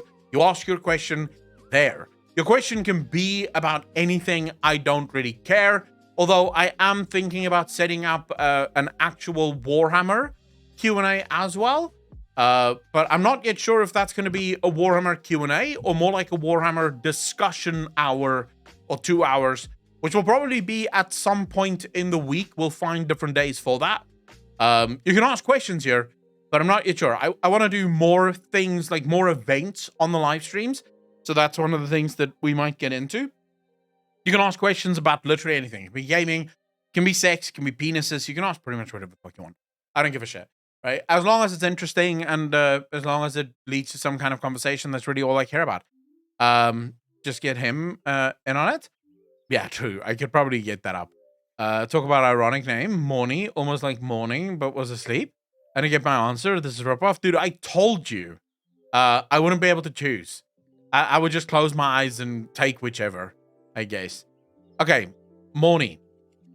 With that being said, who is first? All right, let's see. We've got some people waiting in the wings. Let's I'll go hop down and see who's present. All right. It's not Abaddon. Okay. If I had to give you an answer, I'd probably take the one cock because even though it is bigger, it's only one. 10 would probably be a fucking miserable experience. And by the time you're on the second one, you're already wishing for the one, you know, the big one. So I'd probably take the big cock because at least that's just one. You know, catchphrase for these, by the way, like a radio show with call-ins. Hi. I could probably. Death Knight, how you doing, bro? I'm doing okay. Just got back home like yesterday. Oh, nice. Where were you, bro? It's related to the question, to be honest. All right. All right, wait, let me just quickly see here, because you're a little quiet on my side. I don't know if chat has you as a bit quiet as well, but I'll turn you up just in case. All right. Okay. Death Knight, what is your question? I wanted to ask, like, did you heard anything about Rara Land or no? About what? Rara Land. Did you hear about anything about that? Rara Land? Yeah.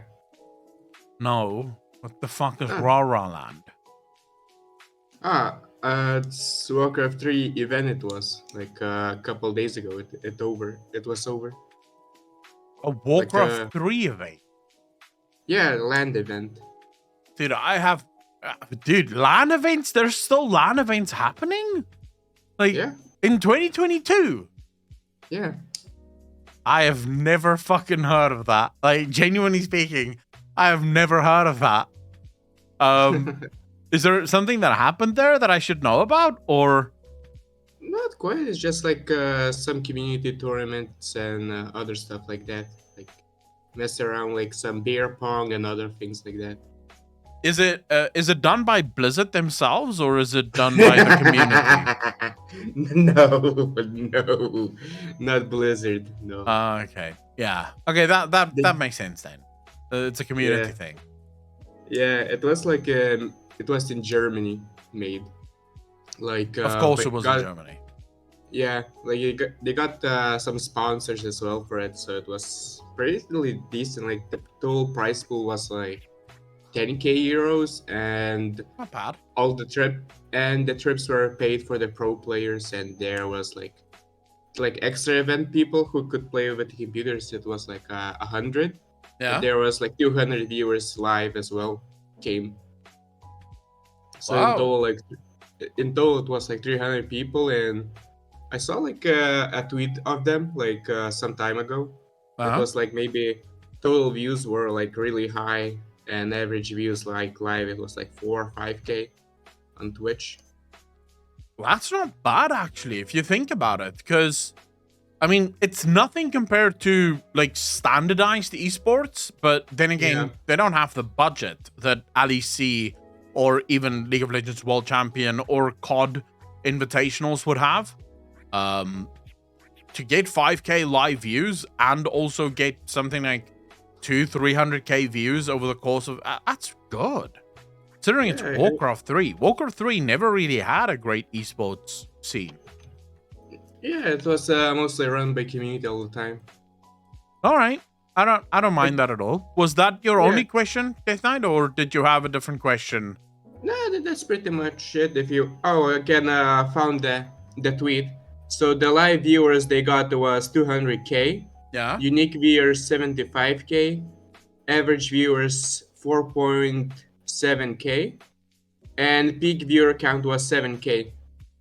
Jesus. Yeah, Dude, 600 new subs. that's I can more link. than LCS. Like the American League of Legends series it's more than the LCS. That's good. I can share it the tweet on the Twitch if you want it, so you can have a Yeah. look. Yeah, share it, bro. Okay. Yeah, absolutely. Okay. Yeah, there you go. I send it. Yeah, Okay, let thank me you for check. having me. Oh, it's an absolute pleasure. Thanks for the question, man. I didn't even know this fucking exists. This is cool. Sure, no problem. Obviously. I just I'm trying to get over the hangover after drinking like 2 days nonstop. Good luck with that, bro. Thanks. 500 euro donations as well, 600 new subs. Wow. They have fucking more subs than me. I should put up a fucking LAN event, bro. They get some rich bitch stuff going on. All right. Thank you so much for the question. Really appreciate that. Moni, who's next?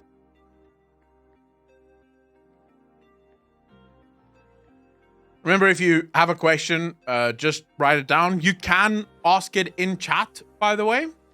I'd be happy to answer your questions in chat as well if there's no one in the voice channel.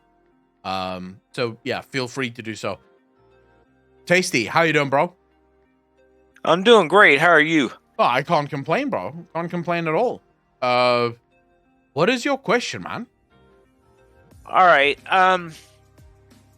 We all know that Yashara was referred to as "this is of my sister." Yeah. Now, we also seen how devastated Bane was in the Shadowlands, but we didn't get a lot of story behind it. Yeah.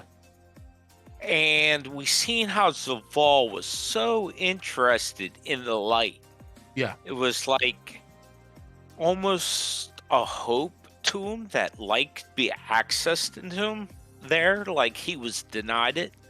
Uh-huh. I was kind of wondering if the Winter Queen is the sister to Elune, and the Winter Queen refers to Zaval as brother, if Zaval at one point couldn't have been referred to as Anchi. All right. So, I mean, this is something that I've speculated about in the past as well. The problem for me is bringing Elune and Anshe together, okay? Because it all depends on what they mean when they talk about the sun, but it seems like, at least in the stories of the Tauren, they speak about a very physical sun and a very physical moon. Now, Elune would represent what we call a physical moon because her home is a Lunaria, which is one of the moons. So for Elune that part makes a lot of sense, right? That she is referred to as the White Lady, the Blue Child. It kind of fits. For Anshe, the only problem we have there is linking Zuval to the physical sun. We've never had that. Now, sure, the old Arbiter of the Shadowlands could absolutely have been kind of referred to as the sun, because it is the very energy source of the entire system. Without the Arbiter, there is no Shadowlands, and the Shadowlands doesn't exist. We saw what happened when the Arbiter went down. But there's something far more interesting about this. I'll actually read this for you, because I'm literally busy writing a script about a portion of this, or at least I'm using this in the script that I'm busy writing. Let me just find it here. Here we go. All right, so do not. What is that? Bath in 6 rounds. Now it grows. Forgive me. Sorry, I'm literally just trying to see where. Where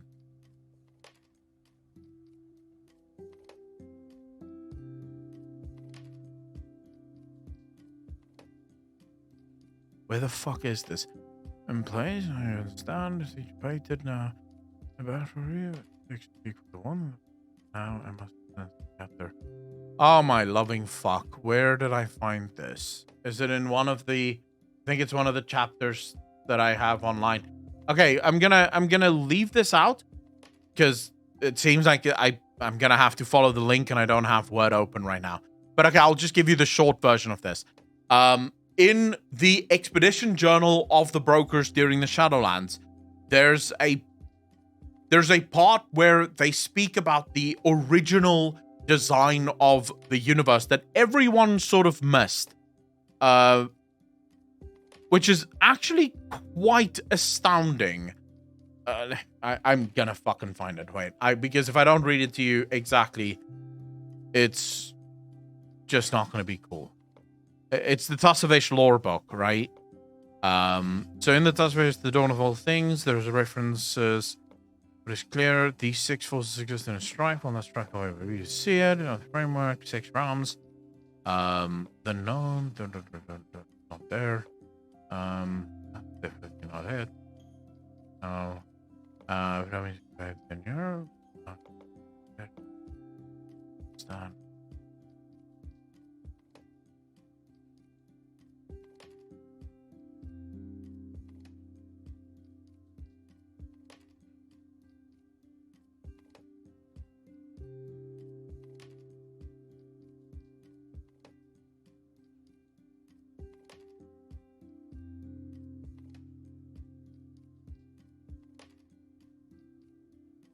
Okay, yeah. Here it is. Okay, so listen to this. Sorry about that, chat. Okay, so it says in the expedition report, it says these 6 forces existed in strife. Well, not strife in the way one such as you or I would see it. Opposition, surely, but whether malignant or benign is unclear. There was imbalance until there was a need for something more. They came together, or were brought together, depending on how one interprets the fractal, and gave form to their design.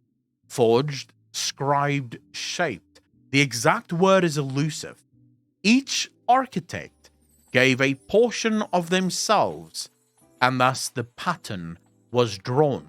Now, it's easy to read this as the cosmological forces came together, and they gave of themselves in order to create the pattern. But what if that line is actually speaking about the first ones, not about the cosmological forces? Then my theory about the first ones creating the cosmological forces in their image, in other words, I suggest that the first ones sacrificed themselves in Zereth Mortis to make the Shadowlands, and also to power the engine that would continuously design and develop the Shadowlands. And the same is true for the first ones of every other cosmological force. Now, in this, there is a part of the story that everyone fucking misses. And I can probably talk about it here because people will see that video in 2.5 hours from now. In today's video, I crack a pretty big code. So, Tasty, if I ask you, what are the 6 cosmological forces in the universe? Chat, you can chime in here as well. Name the 6 cosmological forces in the universe.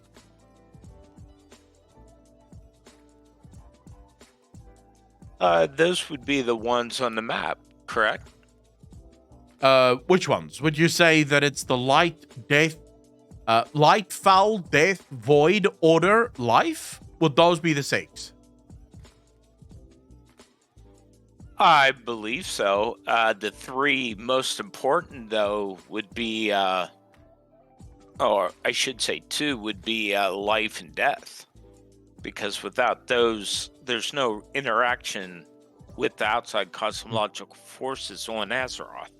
Yeah, well, without light, life doesn't exist. Life needs light. So light would arguably be far more important than life. And without life, there is no death. So it stands to reason that light is the most important. There's one big issue with the entirety of the cosmological map. It's a lie. The 6 forces are set up to be opposition to one another, because that's what they're supposed to be. The Expedition Journal says the same thing. They are in competition with one another, but not in an evil way. They don't hate each other. Okay, so let's run through this. The opposite of life is death. We have that. The opposite of order is disorder. We have that. The opposite of light is void. No. The opposite of light is not void. Void is nothing. It's emptiness. Light isn't fullness. Light doesn't describe anything other than a source of illumination. Light has nothing to do with fullness. So void cannot be the opposite of light. Shadow isn't the opposite of light either. Because shadow is simply when the light hits an object through which it cannot pass, the object casts a shadow, but without light, shadow doesn't exist. So void cannot be the opposite of that. Therefore, it stands to reason that there is only one opposite on the map for void. Void has only one opposite on the map. The entirety of the map. All of the map is the opposite of the void. Because all of those other things are things that exist. Void is the one thing that requires none of them. In fact, for void to exist, the others cannot be in existence. So the opposite of void is reality, the very existence of all things. Elune might in fact be a titan of reality. This is why Elune is in the great beyond. This is why Elune is tied to Azeroth. She is a titan of reality. Azeroth being reality. In other words, Azeroth is the very antithesis of void. She is the something, the void is the nothing. Now, in this, we have to start asking ourselves, who are the other titans of reality? Swanky Tiger, the only reason we believe the foul requires the void is because the Chronicles tells us that it was the clashes between light and void that created the foul. It's only because of the Chronicles. But if the map is a lie, then the Chronicles is a lie as well. And I mean, there's more that I can show you. Let me just go through this to see. Was this a primal? Well, if you think of reality as material plane, yeah, the way you get a shadow is the absence of light. If you have light shining and then it's blocked, you get the effect of nothingness because nothing can be perceived. Yeah, but shadow is still something. The very existence of shadow means that there is something, which means shadow and void is antithesis to one another. They run counter they run counter to each other. If you have void, there would be no shadow, because there is no need for shadow in a place where there is nothing. Nothing exists. That's why I said the cosmological map is a lie, because the cosmology map suggests that void and shadow is of the same force, which doesn't make sense, because void by its very nature would be the absence of all things, including things that could cast shadows. It does make sense. Shadow it's called shadow because that's what the Titans saw. It's what the Titans understood about the universe. Remember, the Titans weren't there from the beginning. They have no idea what happened in the beginning. They're only writing in what they saw when they came into existence. So I'll give you another quote here from the Expedition Journal. It says, "What is clear is that great powers took shape. How many? There are numbers within numbers, my friends. At first I thought only 2, until I perceived an infinite array. Oh, the terror of it. But as of late, I have settled on 6, possibly 7. But the last might be an artifact of the geometry, a fractal." It then goes on to say, "In balance, possibly, but that might be wrong. If 6 equal 1, then what is the other? The one outside the pattern. And 6 truly does equal 1. If you take all of the forces, light, reality, life, death, order, disorder, and you put them together, what you get is the great beyond, the pattern. You get the cycle of life. The void is the other.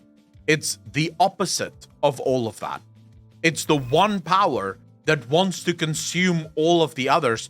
It also happens to be the one power that believes that all of the other powers come from it and that they are the only one that is inevitable because it says that they are inevitable. The broker's journals, the language of the first ones, suggests that in the beginning there was really nothing.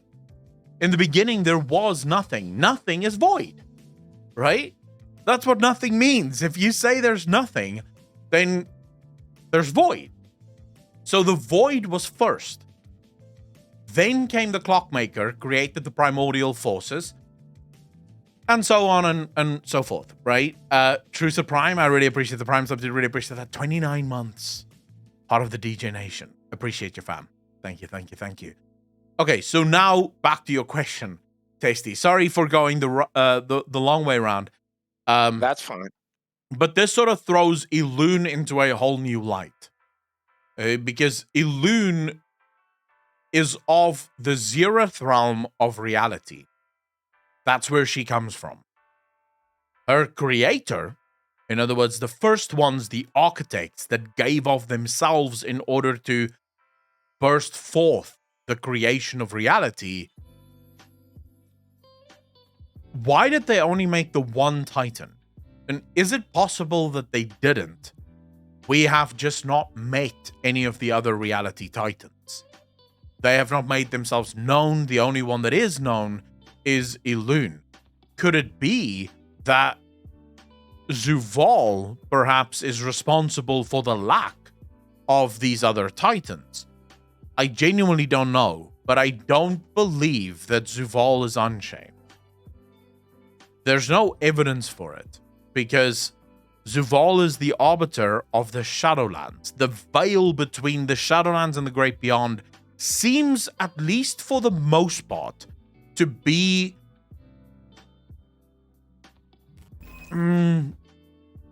difficult to cross. Let's not say impossible, because they can cross it, but it does seem difficult. There's only 2 forces that we know of that cross it with relative ease, and that is the Void and the Foul. These are the only 2 forces that we know for a fact can cross no problems. The other forces seem to create things like the Shadowlands, for example, take mortals and then use those mortals to cross into the Great Beyond to bring mortal souls into the Shadowlands. So this entire setup, or this entire get-up, suggests to me that that veil would make it impossible for Zuval to have been unshaped. Do you have any evidence that could change that scenario? Because I'm open to believing it. I would love to believe that he is, in fact, the god of light. Well, here's the thing. With Loon representing the moon, and we'll just use Anshe representing the sun. Yeah. Are we looking at Azeroth being an intelligence on its own? I mean, if we look at Loon, she's very reluctant to be an active, motivating source all the time. Yeah. It's almost like she's handcuffed. If we look at Zaval, he's been restrained. He's been jailed. Yeah. If we look at Azeroth as an analogy to Earth, Yep. then she's also been restrained. Yeah. Now, it's stated by the Titans, but, you know, whatever. Yeah. So, the way I've been looking at the cosmological map, for it to make sense and nonsense, if I know it's an oxymoronic phrase, but light has two components in physics. It has an energy and it has matter.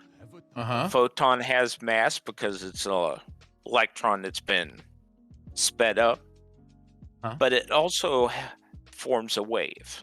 So there's a duality there. Yeah. So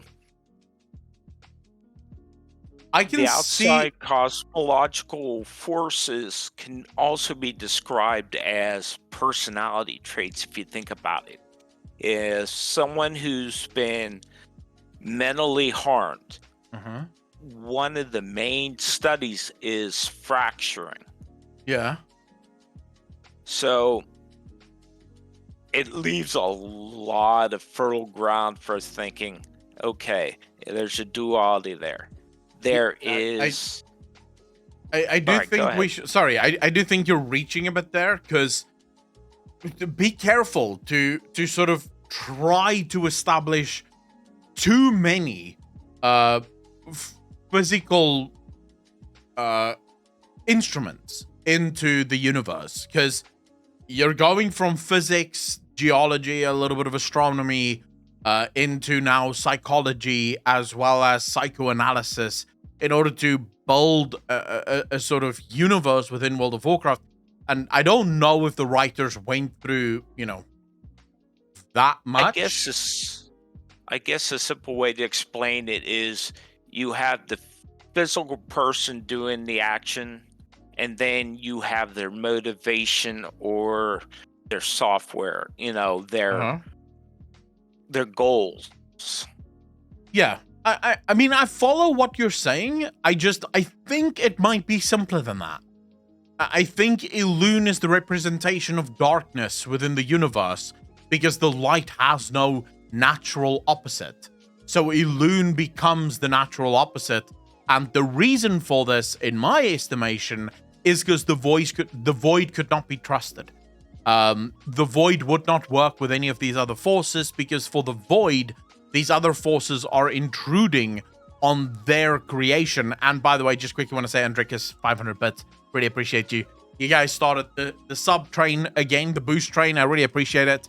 But, don't fall for the scam, boys. Don't fall for the scam.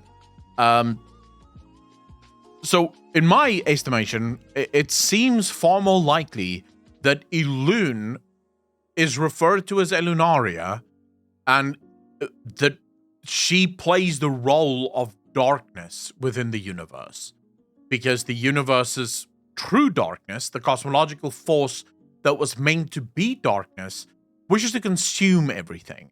So it doesn't wish to play by the rules of the cosmological universe, which we can already see, right? We know that the old gods are not playing by the rules.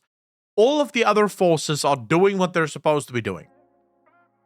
The old gods are trying to corrupt reality itself in order to create a void titan that would bring about the end of the universe.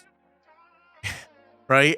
All of the others are perfectly happy to keep the universe as it is and just do their job. Except for Void. Void has no interest in doing their job. Void's job is to destroy the entirety of the universe. End of discussion. Well, isn't the void see many paths? And if you see many paths, couldn't that also mean you're willing to work with anyone with multiple schemes, whichever one fits at time? Okay, so people misunderstand this, but the void does not see many paths. They see all timelines. The void exists across all of the timelines.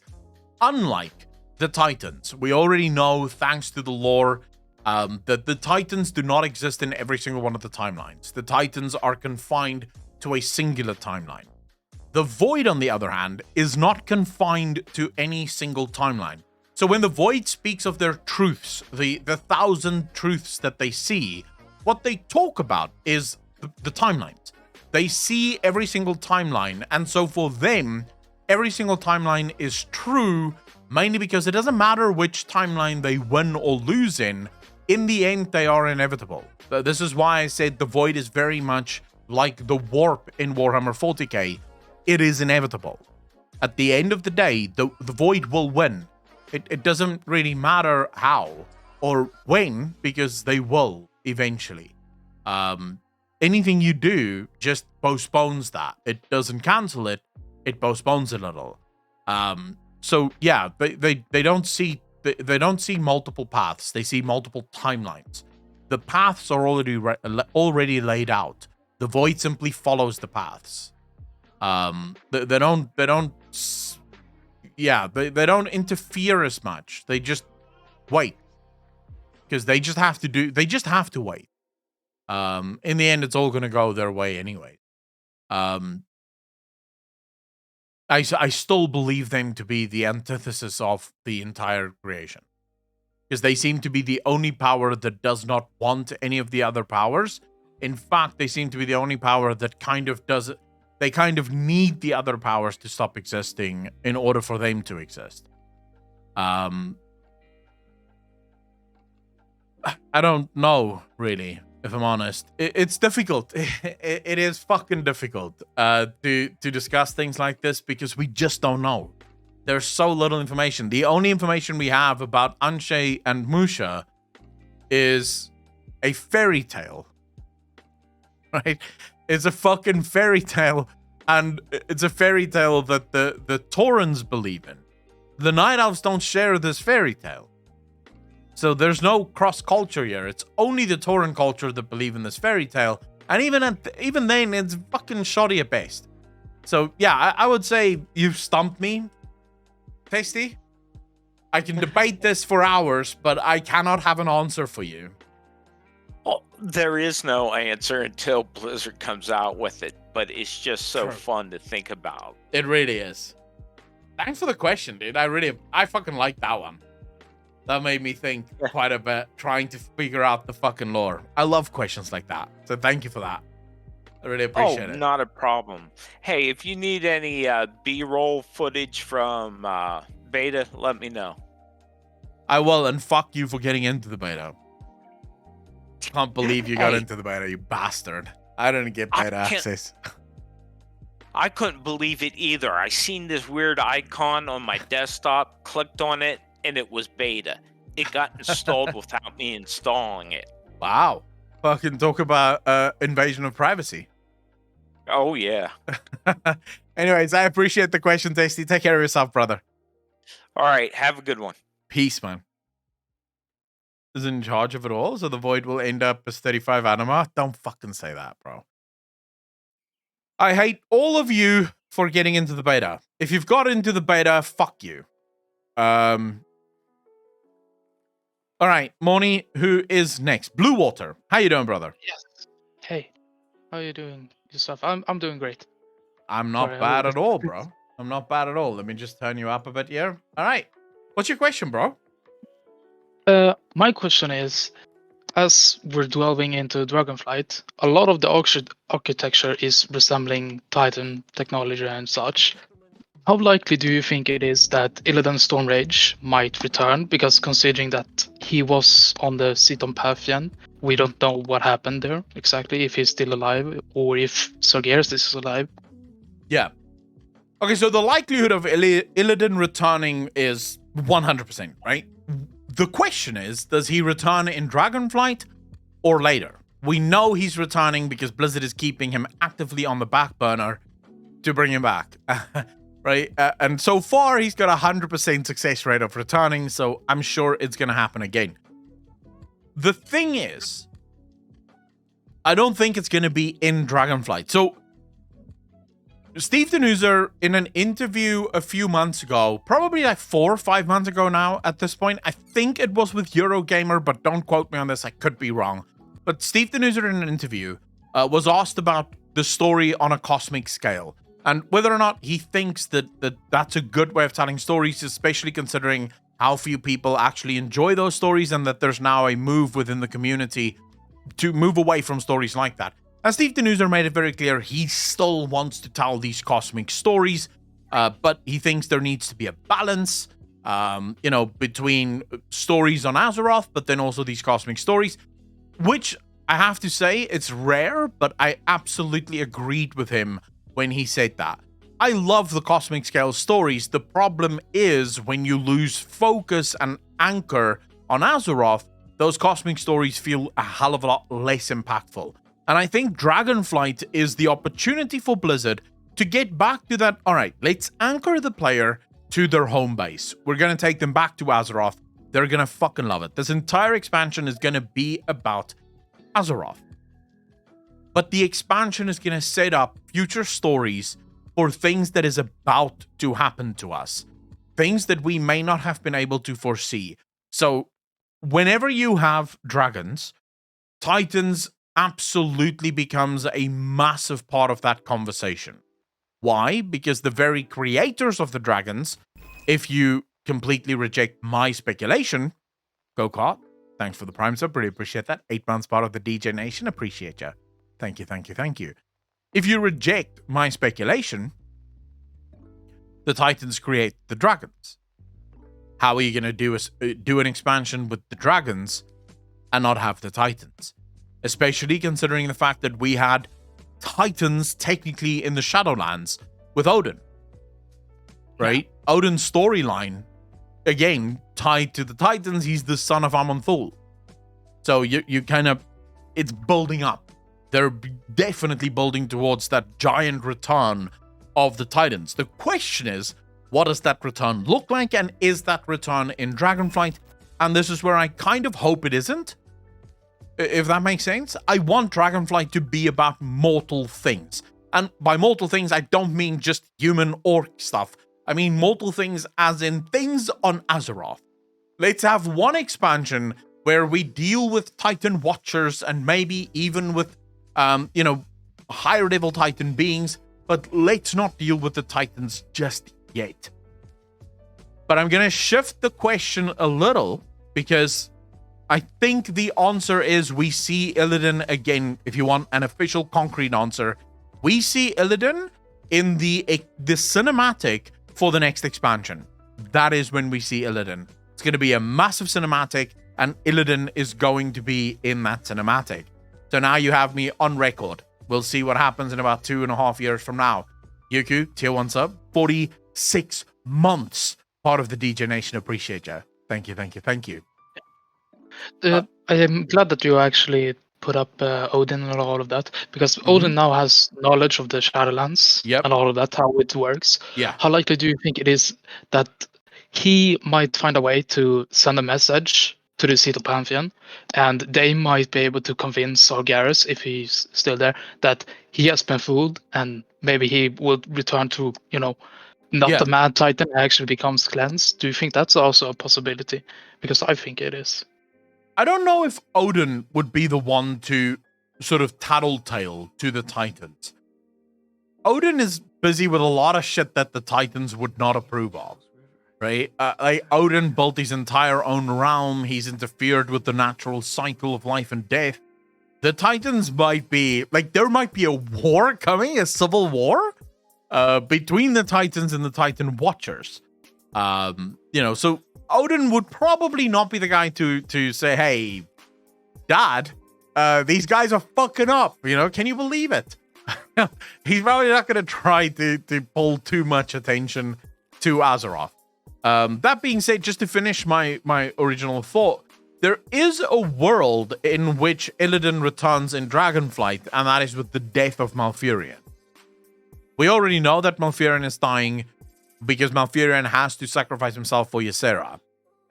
There is a world in which Illidan comes running back because there's a pair of free titties just waiting for him on Azeroth right now. Yeah. So there is a chance of that happening, right? He's going to be the one to console her, hold her, and hopefully she's going to be like, "Oh my god, I always actually loved you. Fuck my dead husband," or whatever. So there is that world in which Illidan returns. I don't think that's I don't think that's what's gonna happen, but there is a world for that at least. The Titan stuff, I think this is where it gets interesting, and this is where I'm gonna turn things on its head. What are the chances the Titans return with the full realization that Sargeras wasn't wrong? So that the fact that Azeroth is currently corrupted by the old gods completely, almost. No. Not that Azeroth is corrupted. I don't think, everyone thinks Sargeras served Zuval. There's zero evidence for that, but there is so much evidence that suggests that Sargeras was working against Zuval. Sargeras was using Zuval in order to get himself ahead, in order to, whatever his goals were, in order to exercise those goals. But I don't think Sargeras was actually working for or even with Zuval. The question is, does Sargeras tell his brothers and his sister what he's been up to? And why did he do what he did? Why did he believe that so many had to be sacrificed in order to save the universe? Did he believe that Azeroth should have died? Is there something that even the Titans are missing? That is the question. Because right now, Sargeras is sitting on the Pantheon, which is another curious thing. Considering everything that Sargeras did, the Titans did not kill him, nor did they imprison him. They pulled him back to the Pantheon. He sits on his throne on the Pantheon. Once again, I suppose, serving with his brothers and sisters. So what exactly would it look like when the Titans return, I guess, is the bigger picture question here.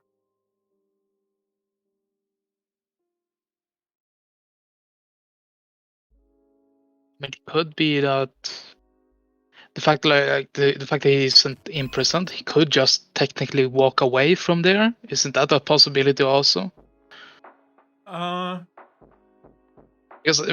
from what I understood, he didn't get imprisoned, so yeah. But I mean, he's not in prison insofar as they didn't throw him into a jail cell, but he's not free to leave either. So he's kind of imprisoned on his own throne. Let's put it that way. So maybe the words "he's not in prison" isn't the right word.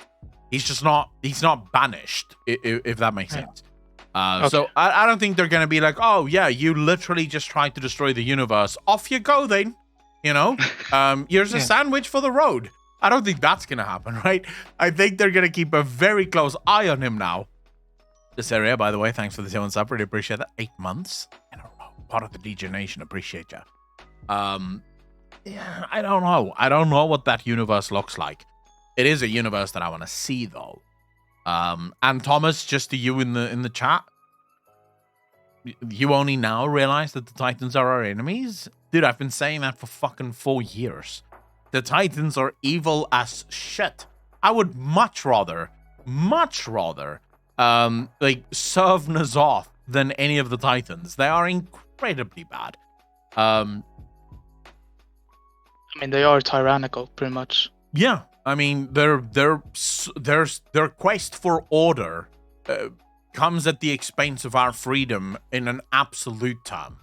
So yeah, I don't trust the Titans one bit.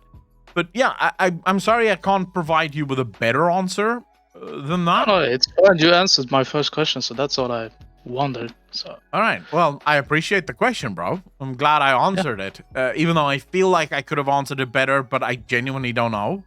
At this point, all I can tell you is he's coming back. The question is when and for what.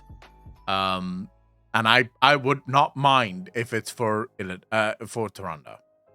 yeah, it would be kind of nice in a way. Yeah, Because of course it would. He has worked a lot.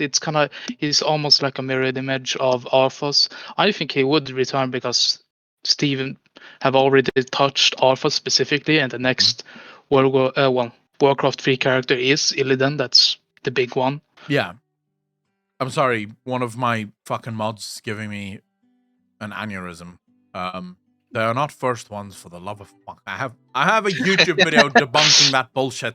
I will hear none of it anymore. Anyone that's stupid enough to believe that need to get the fuck out now.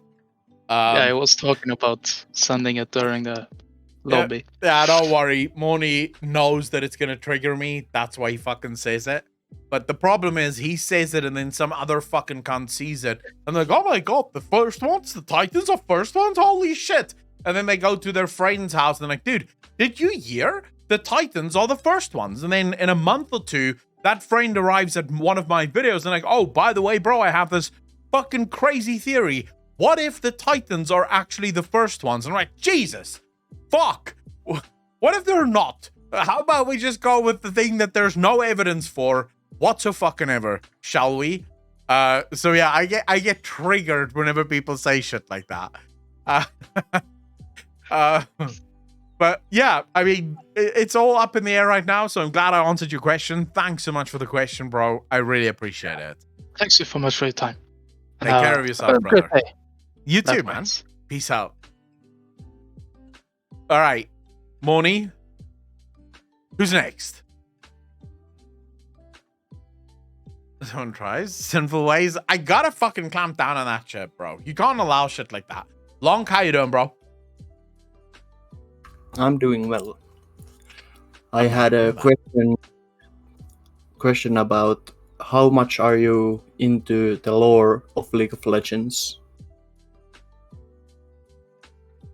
The difficult one, because I know enough about the lore of League of Legends to kind of help myself, right? I know about the different kingdoms, and I know that they're all at war with one another, and I know that my favorite kingdom, Noxus, is sort of the warlords of the League realms. But I don't know enough to really get into lore debates or discussions about that. Why do you ask? I was just asking because I wanted to know if you had favorite stories from League. Just kind of overview of how do you feel about the League of Legends lore, not anything like super specific. Yeah. Okay, so I think I've only recently discovered that there is actually an entire codex for League of Legends, because for a long time,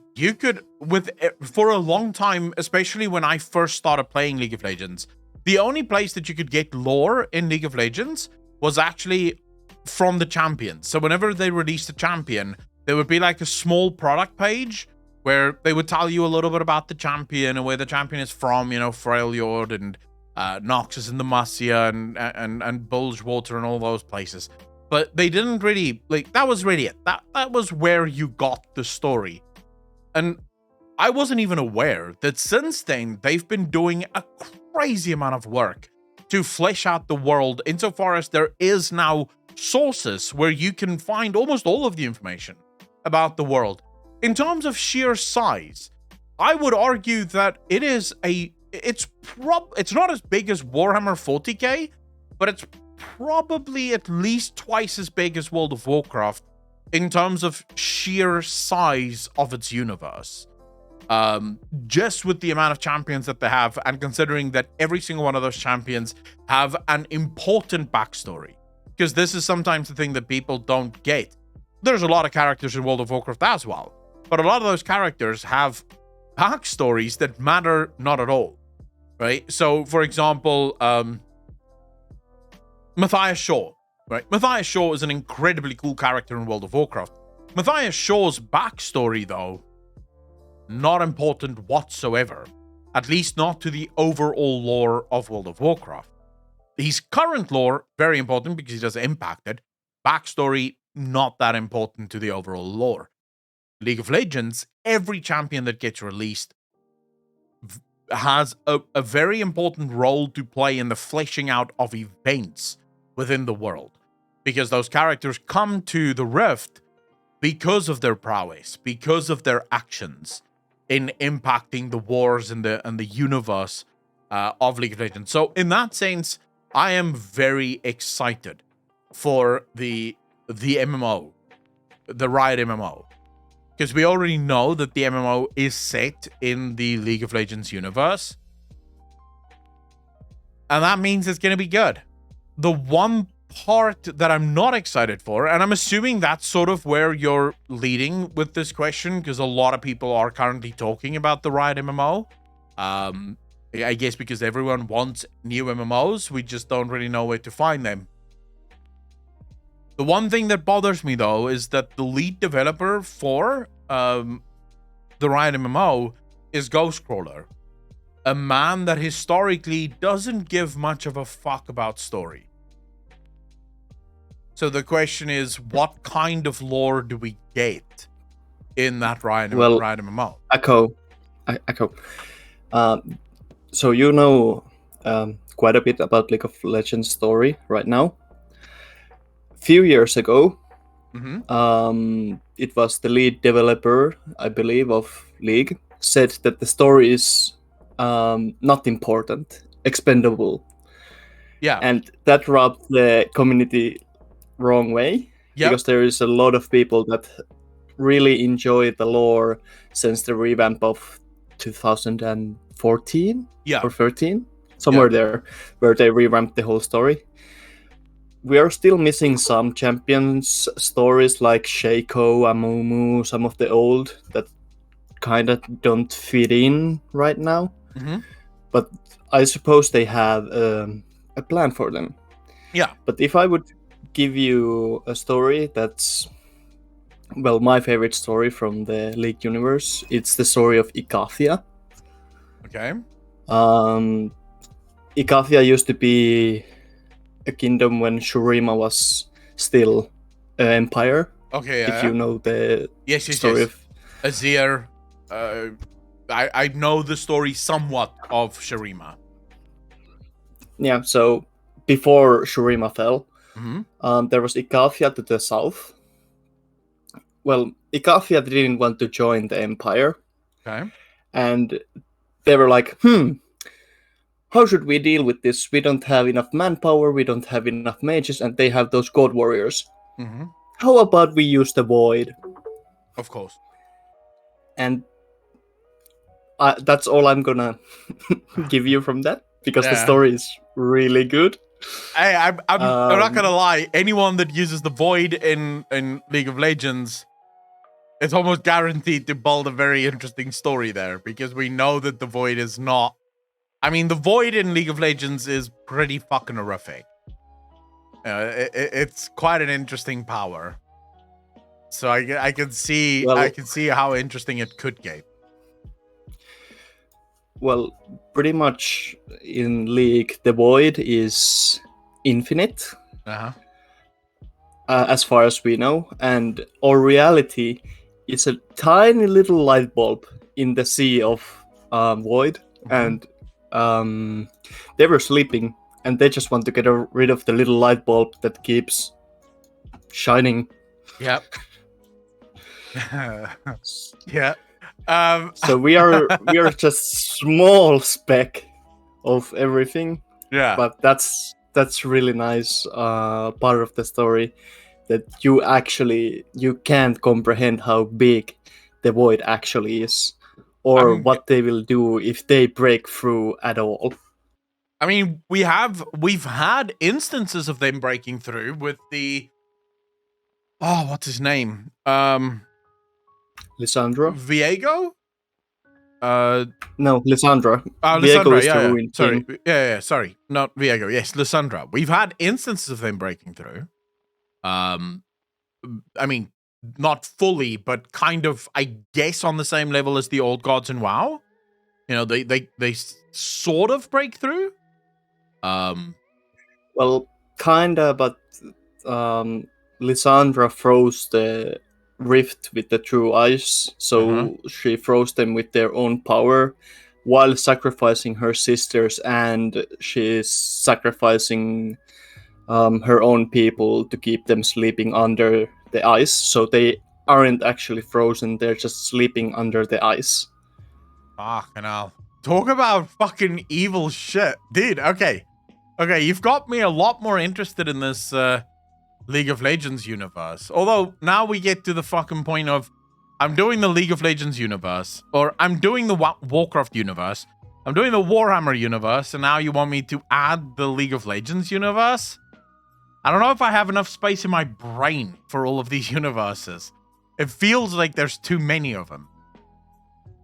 Well, you can wait for the League of Legends universe. I just wanted to know if you are actually interested in it, or if you know about it. Dude, I'm a fan of anything with a story. Like, if there's a story in something, there's a good chance that I'm at least to some extent interested in it.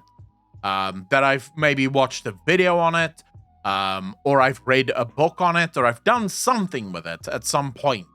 I mean, there's obviously millions of stories that I've never discovered or even know about.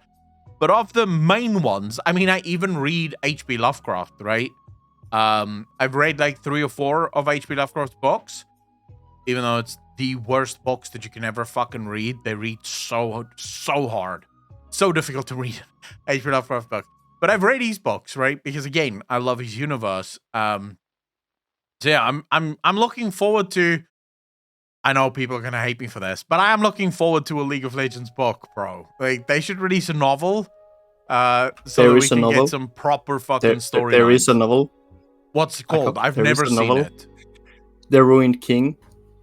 It's about Viego's story. Yeah, but I mean, the Ruined King is also a game. I'm assuming the game and the novel sort of follow each other, probably. I'm pretty sure the Ruined King is the story of Viego, from the beginning of Viego. Yeah, but I mean, I think the game is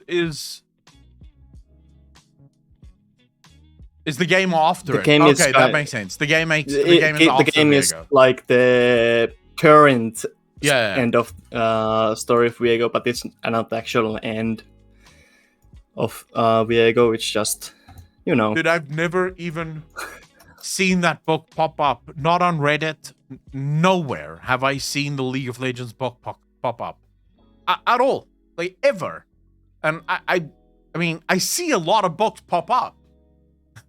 I didn't know this. I'm gonna see if that book is available on Kindle. If it is, I'm buying it tonight. Thank you. Fuck. Jesus, I just discovered a new book to read. I appreciate it. Because I'm still waiting for my fucking, my other Warhammer books to arrive. They're still pending. So yeah, I appreciate that, bro. Thanks for the question and also for the information. I very much appreciate that. You're welcome. I'm gonna go now. Have a nice stream. Take care of yourself, brother. Thank you. Looks like it's called Ruination. The Arcane series is fucking amazing. The Arcane series is so good.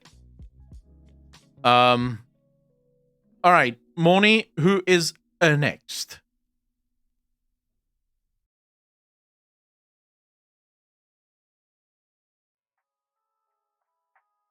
Sharky, how you doing, bro? Hold on, I gotta mute the stream. I'm doing good. How are you? I cannot complain, bro. It seems like everyone is throwing me with very fucking tough questions today.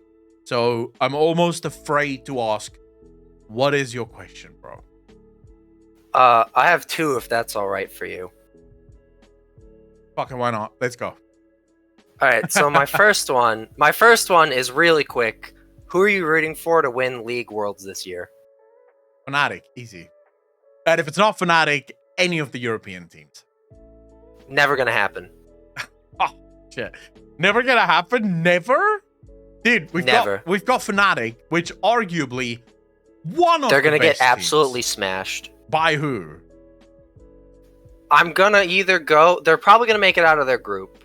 Uh-huh. I'm gonna go with they're gonna get smashed by either T1 or JDG or EDG. Oh my god. Are you a Korean baby? Or Asian baby, really? Like, are you one of those people that support the Asians? I did not start my esports stuff with League. I started it with original StarCraft. So you're and then I went over to SC2. We have no chance. I would love for Fnatic or G2 to win. It's never going to happen. Not in a million years. See, I don't agree with you. Europe have consistently not been that far behind Asia. At least for the last 3 or 4 years, we've been very close to Asia. In terms of play, so in terms of players, our players are just as good, if not in some cases better than the Asian players, right? Our teams are just as good, if not in some cases even better than the Asian teams. There is one place where the Asian teams still beat us consistently, and that is in analysts. The analysts of the Asian teams, and this is where I will agree with you, there is a very high likelihood that China wins this again. The analysts of the Asian teams are consistently better than EU at finding the strengths and weaknesses within specific comps. So this is why you normally see whenever the Asians play against a European team, they have very targeted bans, very specific champions that they ban out. And they also have always have a couple of pocket picks just at the ready. These are picks that is designed to throw the Europeans off their game, because they figured out if we play this pick, the Europeans can't play their game. But Europe is getting better. We're spending more money on analysts. We're spending more money on coaching staff. We have, I would say, we've gotten better over the course of time. So I would say at this point, I think Europe is better than Korea. I think Europe I can agree still lags. with that. I think Europe is better than Korea. Yeah, I think, and this wasn't true. If we go back 5 years, no one, people would have laughed at you if you said Europe is better than Korea. People were like, what the fuck are you talking about, bro? Have you heard of SKTT1? At that point, Korea's number 5 would probably have beaten Europe's number 1, right? So, but we're there. We're better than Korea. And I think we're nipping at the heels of China. We're there. We just need to fucking take it, bro. And I hope every year, like I do, that this is the year. Every single goddamn year, I go into Worlds going, this is our year. And then every year, I'm disappointed that it isn't our year. But I will once again go into this year thinking, this is our year. Europe is going to make it. And I do think it's going to be Fnatic. Why do I think it's going to be Fnatic? Razor. I think pound for pound, Razor is the best jungler in the world. And I think with the meta being the way that it is right now, jungle is arguably the most important role in the meta. And I don't think on form, there's any jungler in the world that can play against Razor. The only thing that can fuck him up is nerves. He seems to get quite nervous sometimes. So yeah, that's my answer. I'm sure you disagree.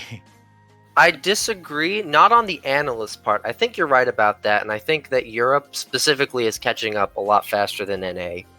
Yeah. But I think the big hurdle that Europe's gonna have to overcome is China's willingness to just straight up go for it. 20-minute Baron fight every game. Yeah. And I don't think Europe is willing to actually like group up and then just straight commit to a dumb fight like that. They would be more willing to 3v5 it or 4v5 it and try to get something else. And I don't think that's going to work. Not for a long time, unless Riot really changes how the game works. Yeah. Well, have you made Fnatic? They're the kings of stupid fights. They would actually take that 5v5. They would flash in and fucking waste everything in that 5v5. So I can see Fnatic doing it. I think G2 is another one of those teams that they're not afraid of the Koreans. They're not afraid of the Chinese. So they would probably be willing to jump right in and fucking go for it as well. I think the one team that is going to get shut down so quickly they're not even making it out of groups is Rogue. I don't think Rogue makes it out of group. Not in a million fucking years. D-Rocker, thanks. Not unless all the stars align. Dude, even if all the stars align, they will make number 3 in their fucking group. There's no way. Rogue isn't a good team. They had a brilliant fucking run. They played out of their minds. In Malmo, but that's over. That's done. It's not happening. Not again. There's no chance. Rogue has Larson, and in my opinion, Larson is just not a good mid laner. He's way too scared to take chances. I'll admit my knowledge of EU this year is not that good. I've been mostly watching China. It just works out better for my time zone. You see, I refuse to watch China or Korea. I refuse. Korea is really boring to watch. Yeah, I mean, I watch the highlights for their games, but I will not spend time watching their games purely because fuck them. And not the people. I like Asian people. Don't make this into some racist bullshit. The League of Legends teams. Fuck China and fuck Korea. They can both jump off a cliff. It's Europe's time, baby. You better hope they never hear that. They'll send trucks to your house. Dude, there's no Asians in South Africa. We're all good. And my other question, if it's all right, is because give me 2 seconds. Sorry, I just quickly wanted to say here, D-Rocker, by the way, thanks for the 2 months up. Really appreciate that. 14 months. Thank you. You're far too kind. All right, what is your other question? My other question, this is probably going to be a shorter one. I came to your stream from the YouTube clip highlights with all the 40k stuff. And now that you've reacted to so much and you're starting to read the Horus Heresy, do you have a favorite character in the 40k universe? Oh, you guys are going to fucking hate me. As long as you don't say it's Gilman, I won't hate... or Commander Farsight, but that's slowly to troll Grolfile. Rebute Gilliman. Dude, I'm reading The Dark Imperium. It's the first Warhammer book that I've read. And that dude is a fucking legend. Like, he is a legend. I love him. Now, sure, there's other cool ones in the universe as well. I'm sure, right? But because that's my first book that I'm reading and just how good that book is. Have you ever read The Dark Imperium? No, I'm a Necron man. All right. Don't really... Infinite and the Divine and Twice Dead King. I mean, we'll Gilliman will destroy the Necrons. It's not even a problem. Never gonna happen. We'll see. But so The Dark Imperium, you absolutely have to read it. It is just genuinely speaking, as far as fantasy goes, it might be one of the best books I've ever read. As I explained to chat earlier, the thing with Warhammer books that just blow me away, and you'll probably know this because I'm assuming you have read Warhammer books in the past. Yep. It's so amazing the way they tell the story in those books, because it's not done from like an omnipresent god level storyteller. It's always done from the perspective of some or other character. So in The Dark Imperium, you go from Gilliman, Rebute Gilliman, on board of the Macragge's Honor, and sort of the things that he's going through and the characters that he's sort of interacting with. He had interactions with some of the Grey Knights there. and now also with Belisarius' call. So you go through all of that, and then you go to Varus, and he's time now on Ajax, thinking about what's that fucking planet called? Some planet that's at war currently, and he's just part of the Imperial Guard. Then you have Gilliman now also interacting with a brand new Space Marine that is part of the newly created Space Marines that Belisarius Cole have been able to sort of, he's been playing around with things and making new Space Marines. So it's so cool to hear those inner thoughts and to see how they think about things. And whenever like people praise the Emperor and they sort of worship the Emperor or make mention of the Emperor being a god, like just Gilliman's internal monologue, it's kind of like you can feel his disgust for humanity and the fact that humanity would even think that the Emperor is a god. It pisses him off so much, but he doesn't say anything because every single time he does, he gets into a lot of trouble. People get really annoyed at him for not believing that the Emperor is a god. So I guess it's just because he's my first sort of character that I'm reading about that I've sort of fallen in love with him. If you were to press me for anything other than Rabute Gilliman, I would say Horus is a character that I really like. I find his fall, at least what I know of his fall, to be incredibly tragic. And then probably a bit off the cuff, and also something that no one would expect. But Varus, the Imperial Guardsman, dude, their lives are so miserable. Like, their lives are so bad, and yet within this, they still find ways to care. They like, for example, Varus is having these nightmares. Now, the Eye of Rukon, I think that's how you pronounce it. The Eye of Rukon is inspiring these nightmares within anyone that looks into the eye.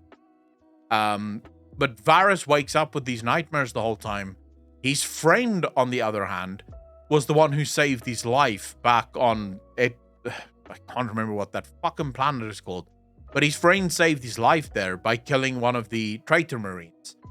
And now his friend is sort of in a psych ward, and his friend keeps repeating the same words over and over again, 49.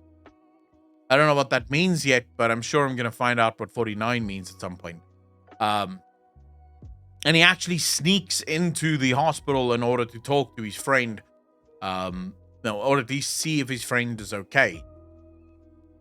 So yeah, I would say Varus, probably. It's the one character that probably almost no one knows, but it's a character that I fucking like. I like his story. And I didn't when I think it was in the second chapter that we went to Varus' story. And I remember the first part of the chapter being, oh my god, can we just get back to Rabute Gilliman? Why the fuck am I learning about these humans? Like, they're so fucking boring getting checked into this hospital world. And then their story kicks off and you're like, shit. Wait, let's not go back to Rabute Gilliman. Let's stick with this. There's a lot that we need to figure out here. So yeah, I hope that answers your question, but that would be my answer. Yep. If you want a recommendation for some Guardsman books, there's the Gaunt Ghost series, and then a one-off book is 15 Hours. 15 hours. But thanks so much. Thank you very much for the question. I really appreciate it, bro. Have a nice night. You too, man. Take care of yourself. Thank you. All right. Morny, do we have any other questions? Yes, we do. We have one was submitted by Siphon Dex, but he had to log off because he had to go to bed. Okay. He's asking. He's a newer live viewer, and you seem to have done a hard right from Warhammer content from Warcraft content to Warhammer content. Yeah. And he's just curious what prompted that. And I would just say it's just, you just started going into different points of interest. Yeah, I would say at first it wasn't my decision. So for anyone that doesn't know, probably if there's anyone that's new to this stream, I don't make decisions here. I don't treat my streams that way. I do streams because I really enjoy hanging out with people, and the people make decisions. So people kept asking me, dude, can you react to 40k? Can you react to 40k? Can you react to 40k? And I finally said, fine. Let's fucking see what the big deal is. They showed me Luton's video about the Imperium of Man, and I was fucking hooked. It took us 2.5... Actually, no. They showed me Bricky's video on every single Imperial faction or every single faction explained. And by part 2, I was hooked. I couldn't... I just needed to know more. Then they showed me Luton's video, and, well... Fuck.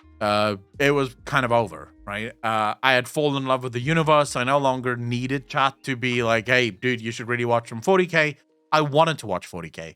And even now, when you go on my Reddit, you will find that the majority of videos that people request is Warhammer videos.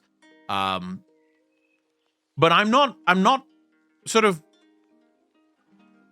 I don't tie myself to any individual type of content in live stream. The live streams are whatever the fuck I feel like. There's a video that I want to watch that the only reason I haven't watched it yet with stream is because I don't have time, because my power is going to go out. And that video is probably going to take a long time to get through. But it's from a scientist. This is an actual scientist that makes some of the most insane arguments. And when I say insane, I mean, dude, I have watched this guy debate hardcore atheists, and they have no answer. He believes in intelligent design. He's a scientist, a physicist, a scientific philosopher.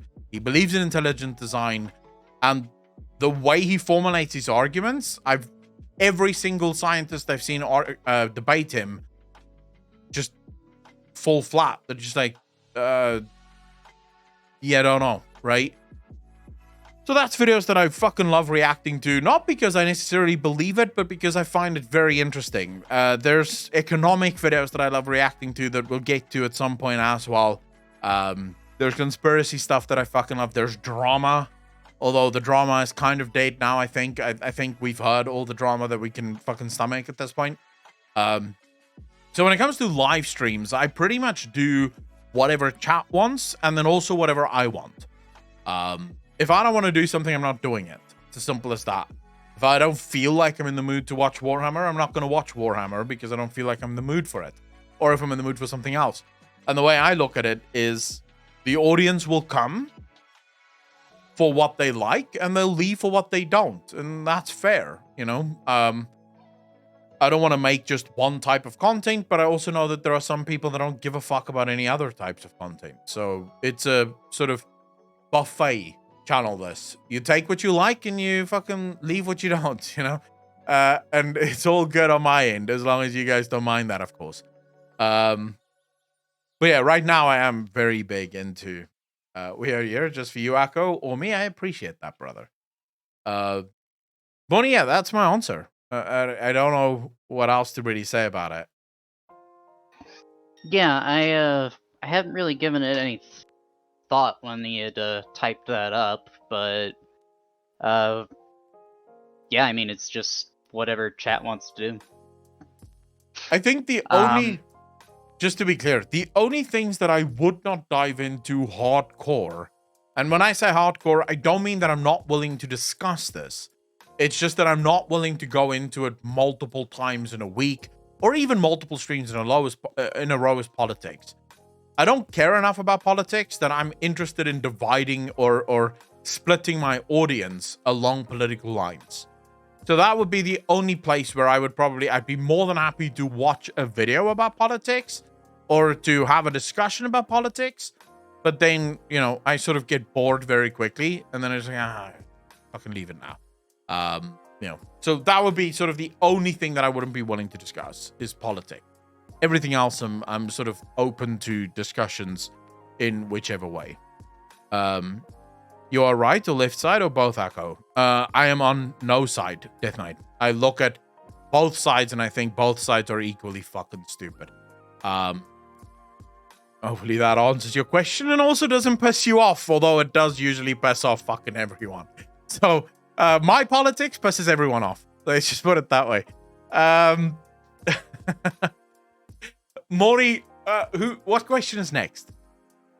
All right, up next is this one's a pretty deep one.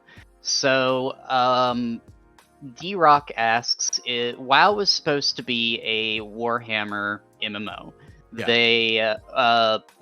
They went with 40k, but it was actually just meant to be fantasy. But let's go ahead and go on with the. Yeah.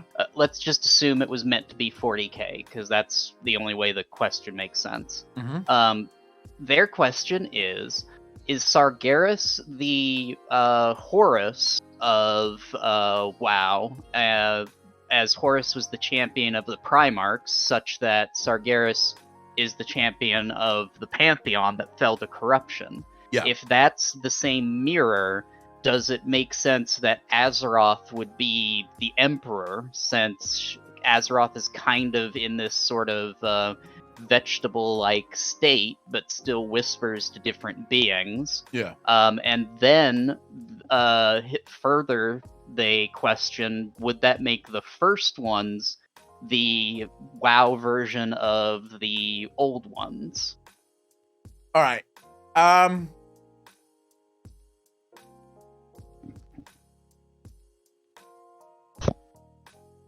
Trying to think how to formulate my answer here. So first things first, let's get a couple of things straight. It's not WoW specifically that was meant to be Warhammer. It's Warcraft that was meant to be Warhammer. It was, they didn't get the license for Warhammer when they were making Warcraft 1. I believe at the time it was a bit too expensive for them. And then when they wanted to make World of Warhammer, so they made the Warcraft stuff, right? So they already had Warcraft done and dusted. The games existed. Now they wanted to make an MMO. They had this idea for making an MMO, and they thought, let's make an MMO in the Warhammer universe. We already have the Warhammer-esque stuff with Warcraft, because Warcraft is very closely related to Warhammer. So World of Warhammer wouldn't be too big of a stretch. We could probably bring a lot of those players from Warcraft into World of Warhammer. Let's just call it that, even though I don't think that would have been the working title. Or the official title, at least. But, so, it's in that portion. So when they were trying to get the license for World of Warhammer, that the company, what are they called again? Oh my god, I keep forgetting. Games Workshop. No, not Games Workshop. Games Workshop awarded the license to. It's not Epic Mythic Entertainment. Mythic Entertainment. There you go. Thank you. So they awarded the license to Mythic Entertainment instead of giving it to Blizzard, and this is where Blizzard then had to pivot and sort of make the MMO about Warcraft rather than about Warhammer, even though that is what they wanted to do originally. So that's sort of the fullness of the backstory, just so that we get that clear. People seem to, as soon as you say that, you know, World of Warcraft came from Warhammer, people seem to think that World of Warcraft or Warcraft is Warhammer. And that's when you start to get that, oh, so does that mean Sargeras is actually Horus? And, you know, is it true then also that Illidan is in fact Abaddon? You know, no. These games inspired each other. So Warcraft is heavily Warhammer inspired, which means Chris Metzen wanted to create a world of the same scale and of the same depth as Warhammer. He wanted to have that incredible fantasy that is Warhammer. It doesn't mean that he copied things pound for pound, but he definitely took inspiration. So a great example of this, in World of Warcraft that doesn't have anything to do with Warhammer is the Old Gods. The Old Gods in World of Warcraft is incredibly heavily inspired by H.P. Lovecraft's Outer Gods and Old Ones. Okay? Now, they're not pound for pound copied from H.P. Lovecraft. They're similar. So they share similarities between each other, but they're not copied pound for pound. Cthulhu, for example, N'Zoth is incredibly inspired by Cthulhu. But Cthulhu has a number of things that he does that N'Zoth does not do. In fact, Cthulhu, you have to take all of the qualities of Cthulhu, put them together, and then you sort of get all of the old gods. Because they did sort of take Cthulhu and they split Cthulhu into 4 entities in order to sort of make up the old gods. So these are inspirations that's taken. Which means when you look at Warhammer and you look at World of Warcraft, you can look at things like the Void and probably things like the Twisting Nether, and it will have very close relation to something like the Warp, because it was inspired by it. Chris Mason also wanted this realm that was chaotic, that was scary, that could breed monsters that would keep you, like, wake you up screaming at night. And so Chris Mason designed the Twisting Nether and the Void to be sort of the Warp of Warcraft. It isn't the Warp, it doesn't function the exact same way as the Warp, but it's closely related to it. So it's difficult to answer questions like, would this mean that this is this? No, probably not. Azeroth isn't the Emperor. Azeroth's story and the Emperor's story isn't the same. But there are similarities between Azeroth's story and the Emperor's story, although those similarities exist currently only in speculation. So, for example, the Emperor is a prisoner of the Golden Throne. I don't care what anyone fucking says. You can say as much as you want. He is a prisoner. He can't fucking leave, and the humans put him there. They're keeping him alive, rotting as he sits there. Azeroth is locked up on Azeroth. She can't leave. She can't get out. That's our speculation for it. In that sense, they are the same, but they might be completely different in every other way. And here's the really bad news for everyone that loves the Warhammer universe and also happens to love World of Warcraft. I do not think Steve the Newser is a fan of Warhammer. In fact, I'm willing to bet good money that Steve the Newser isn't a fan of Warhammer. The Warhammer universe is way too dark, way too dank for Steve the Newser to get into it. I don't see it. Moni, do you? Do you think Steve the Newser is a massive Warhammer fanboy? No, and the way I can tell you that is he thinks that Season 8 of Game of Thrones was the pinnacle of Game of Thrones. And by that alone, I can judge the man's tastes. And you're absolutely right. Warhammer is way too grimdark. There is no... There are no heroes. The heroes are whoever you make of them. Because the characters in Warhammer do as much good as they do bad. They're stuck in this chaotic existence that they just have to do the best that they can. And there are no, like, goody-goodies at all. And that's what Steve is trying to do with Warcraft, is specifically put, basically draw lines in the sand on what characters are good and what characters are evil. I mean, if you, again, just to sort of in the spirit of the question, because Moni, you just reminded me of something there. The earliest versions of World of Warcraft were so very similar to that of Warhammer.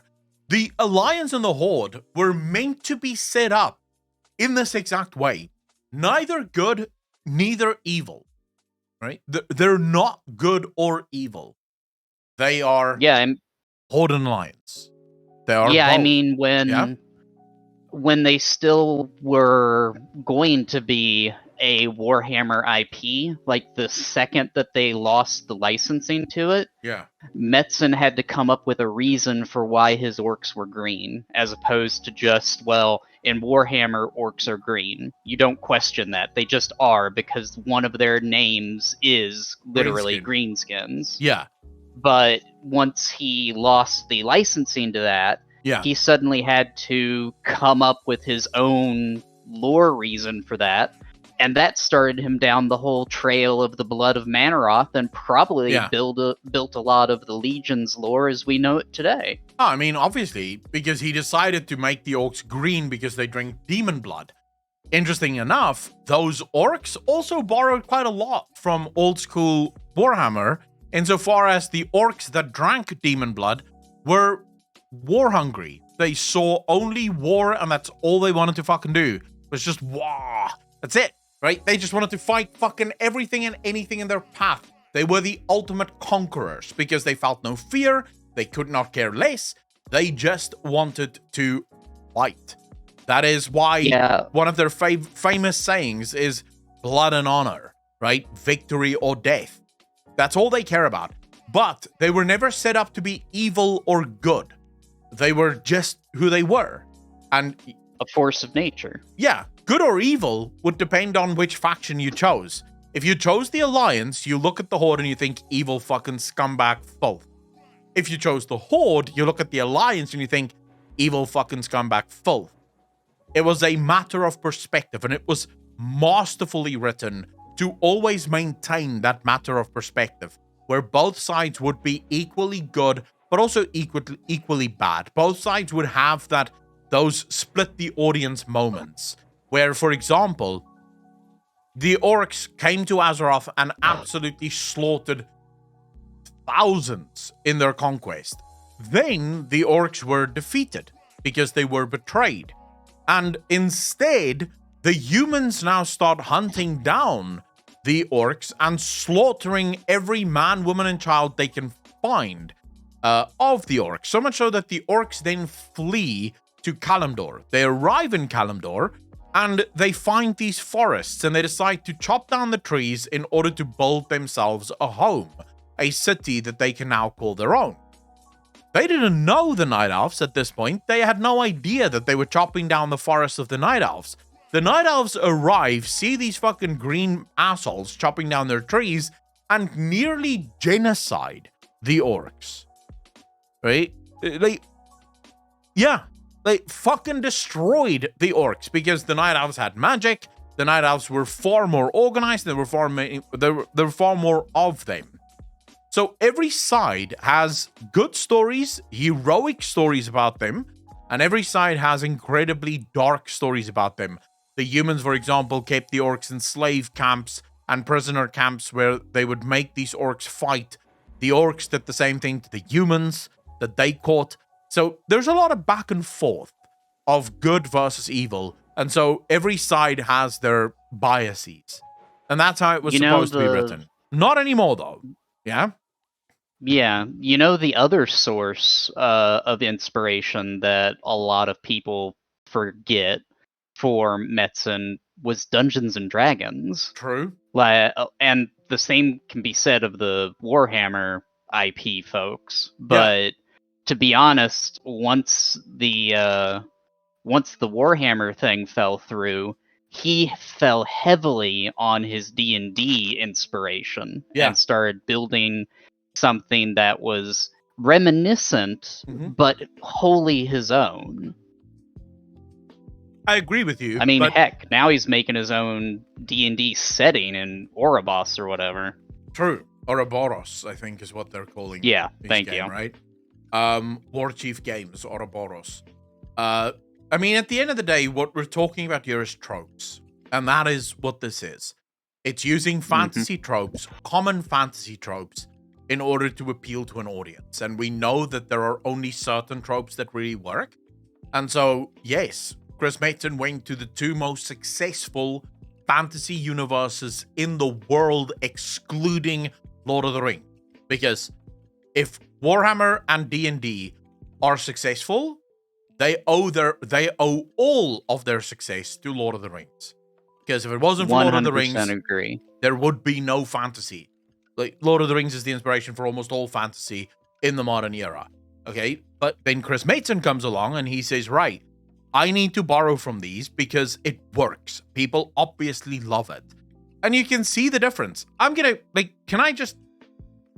take a bit of time here and just sort of, if you go and you look at World of Warcraft videos, the majority of World of Warcraft videos, right? And I'm not talking about my videos. I'm talking about top World of Warcraft content creators. They get between, let's say, 80,000 and 200,000 views per video.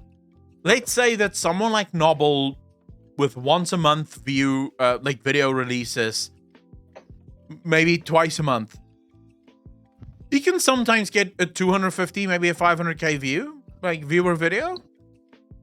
And then I go on Warhammer and I look at Luton's videos. I look at Bricky's videos, even Major Kill's videos. You don't find a video from the top content creators in Warhammer with under 300k views. That universe is fucking massive. World of Warcraft could have been that if they stuck to the grimdark. Because I think that is what pulled people in. That is what people want. They want that darkness. They don't want the Hollywood, let's make everything good and holy. They want the sort of fuck you, right? Fuck you and your sister. Let's go. Yeah, it's kind of, and to think, mere months ago, I had no idea what Warhammer even was. Couldn't care less. Well, I mean, you as far as like fantasy or even sci-fi goes, you have kind of like two different viewpoints that you just pointed out. You have grimdark, harsh reality, apocalyptic madness, which is basically 40k. Yeah. And to an extent, Warhammer Fantasy too, because it's the same thing. There are no good people. There are no bad people. Yeah. Or at least good and bad are what you make of it. Yeah, it's relative. But then exactly, and then you have the opposite end of the spectrum. If you want a good guy versus bad guy story, Lord of the Rings, Tolkien. Yeah. It is the quintessential good guys versus bad guys. Good guys win. True. I mean, again, you can do it. I just think World of Warcraft is going the wrong way. And I think specifically in the modern era, I think grimdark, the world is fucked. Everyone knows the world is fucked. Why would we want to play games that pretend it isn't? I want to play Warhammer. Why? Because it's preparing me for what is coming. It is very cathartic in that sense, right? Like, shit's going to hell. We might as well just embrace this. I mean, it's why all of those Mad Max movies are going to always make money, because any kind of post-apocalypse scenario is just like, okay, let's embrace this and see what happens. True. But I mean, fuck it. Let's see. But no, to end the question, I really hope people will stop like trying to make one-on-one comparisons, because I don't think you can. I don't think those universes are that closely related to one another. They're close, but not that close. Yeah, no, they're very different. Yesterday I was at my local game store because I had to pick up some new brushes, because I'm very hard on my paint brushes. And I had a rather long conversation with the owner of the shop about how within Games Workshop themselves, they've even carved out these own little fiefdoms where even comparing between Warhammer 40k and what fantasy turned into, which is Age of Sigmar, is in itself a futile gesture too. Yeah. When Warhammer Fantasy was still around, and it, for those of you who don't know, it is coming back. It's just gonna take a while. But when fantasy was around, there was a little bit more comparison between 40k and fantasy. Like you were able to make those equates more easier. Yeah. Because there were also these theories that the fans came up that GW was like, yeah, sure, we'll let those exist. That said things like Sigmar in Warhammer Fantasy was one of the lost Primarchs, or he was a shard of the Emperor when the Emperor was wounded by Horus. Yeah. Or that the Warhammer Fantasy is a planet inside the Eye of Terror, and that's why it's separated from everything, because nothing can get to the middle of that giant warp storm. And I'm assuming I'm assuming the Warhammer fanboys do not like that. It depends on who you ask. Like, there are some people that loved the connection between the two. Like myself and Alpaca, we go on and on about the different comparisons between fantasy and 40k, how there are analogs to them. Yeah. And then, even though he absolutely hates Age of Sigmar, and that's my tabletop hobby, is Age of Sigmar, and I like the lore of it, I also acknowledge that the lore for Age of Sigmar is just wonky. It's crazy. Like, they went from the typical style of fantasy is Tolkien or Dungeons and Dragons. Like, whenever you say fantasy, that's what it invokes. You're thinking Lord of the Rings or D&D, right? Games Workshop, their stuff is more high fantasy. Like, even when they did regular fantasy tropes, they still did it with a touch of high fantasy, one step above. Yeah. And then when they got rid of Warhammer Fantasy and moved into Age of Sigmar, they were like, what if we just crank this to 11? And then you get things like these elves that live under the oceans that actually bind beasts like sharks and giant sea turtles to their will. Yeah. And crazy shit like that. Hey, I'm all for high fantasy. I like high fantasy. Final Fantasy does this really well. You know, the super high fantasy stuff. I personally, if I'm gonna be honest, I like the fact that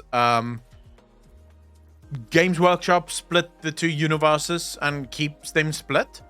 Not because I dislike fantasy or love or dislike 40k. I just think linking the two would have created a limited story for at least one of them. Right? Yeah, they'd be forever tied, and you couldn't grow with either of them. So think about this. You could do with Warhammer Fantasy, you could do where it is Terra long before the Emperor. So very long before the Emperor, that is Terra, right? So it is the history of Terra before the Emperor was born. Okay, cool. No problem. You could even have Sigmar there because the Emperor technically was around since the beginning days. So, you know, the Emperor was Sigmar. He came to help the humans and then he left the game. And then he only came back in the 40k universe. But now you're stuck. Because the natural end of 40k, of fantasy, is always going to be where 40k starts. There's no other way around it because you've made it the history of 40k. Okay, so you can't do that because you're limited in what you're allowed to do. Especially since 40k introduces the introduction to the Xenos races and things like that. You can't do any of the Xenos races, right? You just can't, right? Even if you try to change some of the lore, because, well, humans only encountered the Xenos races later. Okay, so that's out of the fucking question. Ormi, I know, I'm talking about you do a couple of rewrites in order to make it canon that, you know, fantasy is the origins of 40k. Okay, so let's go with fantasy in the Eye of Terror. Well, you're again limited. Because, first and foremost, the universe cannot span beyond the Eye of Terror, because then you start bleeding into the 40k universe. You can also not do anything that is going to conflict with anything that is in 40k. So everything is going to go exactly the way that it goes in 40k. So there's no real good way of linking those two universes without limiting one of the two universes in a miserable way for almost everyone. So I like the fact that they're split so that each of these stories can become and do their own thing. But there's enough similarity that you're not really asked to learn everything from scratch. So for example, with the Chaos Gods, they're kind of the same. Yeah, I was actually waiting for you to bring that up because I was going to say the only thing that those two settings share is the Chaos Gods, because that's like the one. That's kind of the one fundamental thing that separates GW from other fantasy and sci-fi genres. Is they have these 4 elemental beings, the Chaos Gods, and everything else invariably revolves around them. Yeah. Like they are kind of the big players. There are other people that are, interacting with them too, but the big 4 are the big players in that great game. Yeah. And that I like, right? There's a little bit of overlap, but enough freedom to take your story wherever the fuck you want to take it without having to worry about it. So that I like. Anyways, it's a great fucking question. I really appreciate that. So thank you so much for that. You know what? Fuck it. I'm feeling generous and I have a few more minutes, Moni. So give me one more question. Let's do one more question. All right, let's see here. RPG with dark medieval fantasy that always makes you want to go back, even if you have to start from anew. Keep dreaming. There's a bunch of new games coming. We'll have to wait and see, though. But I think there's a fuck ton of new games coming. Anyways, what do you have for me, bro? All right, here we go. Awkward Lad asks, do you think that Bolvar, the Bolvar Lich King, was wasted post-Legion? With him barely up to anything before being humiliatedly defeated by Sylvanas and getting the helm ripped off and, made into the broken and creating the rift in the veil. Would you have kept him as our ally or as a pawn of Zuval? So basically he's asking, would you have Bolvar be sort of the Magni Bronzebeard of the Shadowlands, or an unknowing pawn, like sleeper agent of Zuval? So I kind of liked the role that Bolvar played in Shadowlands. It was at least a link to the past of World of Warcraft.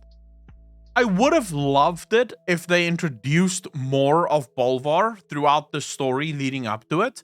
So the Death Knights got a lot to do with Bolvar back in Legion. With almost the whole of Battle for Azeroth, Bolvar got a few mentions in short stories, but nothing in the game really. And then Bolvar came back. And for most players, while Bolvar is definitely a character, a symbol on Azeroth, for a lot of players, they never really got an opportunity to connect with Bolvar as the Lich King. And so, Bolvar wasn't necessarily the strongest choice. But I like the idea of it. You're using a known, right, as the anchor point to send people into the story of something that is completely unknown to us. The portions of Bolvar that became tedious and boring were all the fucking parts with Kalia Menethil and Talia Fordragon. Because it doesn't seem like Blizzard really knew what they wanted Talia and Kalia to be. Right? Like what their story was supposed to become in the Shadowlands, other than to just nag Bolvar for shit. Right? That's basically the only thing they did. They were just continuously nagging Bolvar to look into the maw. And even though Bolvar says it's dangerous because he can see me, Talia literally just got her father back. We're like, nah, fuck that, bro. Look. And it's like, yeah, but it's really dangerous. He can fucking see me. And she's like, yeah, who gives a shit? Fucking look, bro. I need my dick back. My king's gone, and I want to get dicked down by Anduin. So find him, you piece of shit, burned to a crisp fuckhead. And it's sort of like, would a daughter really react that way with her father? Like, maybe she really wants to get Anduin's dick back, but at the same time, it is her dad. You know, she might show a little bit more care when her father tells her this is really dangerous and, you know, the eye can look back and whatever. But, you know, that's sort of the parts that I think it fell flat for me. It's not the Bolvar part. You know, the Bolvar part was fine, in my opinion. I think Bolvar could have had a bigger part in the story, but this again goes to Blizzard's sort of... We've had this a few expansions now, but the costs are too big in World of Warcraft. It's going to sound silly, especially considering I'm watching videos about Warhammer and loving it. But let's take the Dark Imperium book that I'm reading now. The cost in that book is incredibly small. There are about, at least so far, and I'm more than halfway through the book, there are 4 main characters in the entirety of the book. There are people that they interact with, but these are incredibly minor characters, and mostly these characters are only used to move the story forward. They're not the main movers and shakers. World of Warcraft, at least the last few expansions, suffer from this. We're going to have multiple characters play the role of importance in the game, and you end up feeling no connection to any of those characters. Bolvar, in my opinion, should have been the only character in the Shadowlands with us. He should have been the one that we talk to, that we confide in. He should have been the one to send us on our missions and accompany us on our missions. He should have been our link to Azeroth in the truest sense of the word. They decided to go a completely different direction where he was the anchor in Oribos, but we would continuously meet other characters that would take us, you know, on journeys and the like. And I feel like that may have been a missed opportunity there. I think that what they should have done, I agree with that, is Bolvar should have been the anchor and the guide between Azeroth and the Shadowlands. Like he said himself that he spent all the time frozen in that on Icecrown Citadel, peering into the Shadowlands, trying to figure out what that voice in the back of his head from the helm that turned out to be the jailer, what the source of that was. And he peered into the other realms too. Yes. So they already had a character primed and ready to be basically a guide to the Shadowlands, reliable or unreliable, it doesn't matter. Like, he could have seen images of the other realms, and for all we know, they could have been tainted by the lens of how Zuval views them. Yeah. Like, he could have been looking into Maldraxxus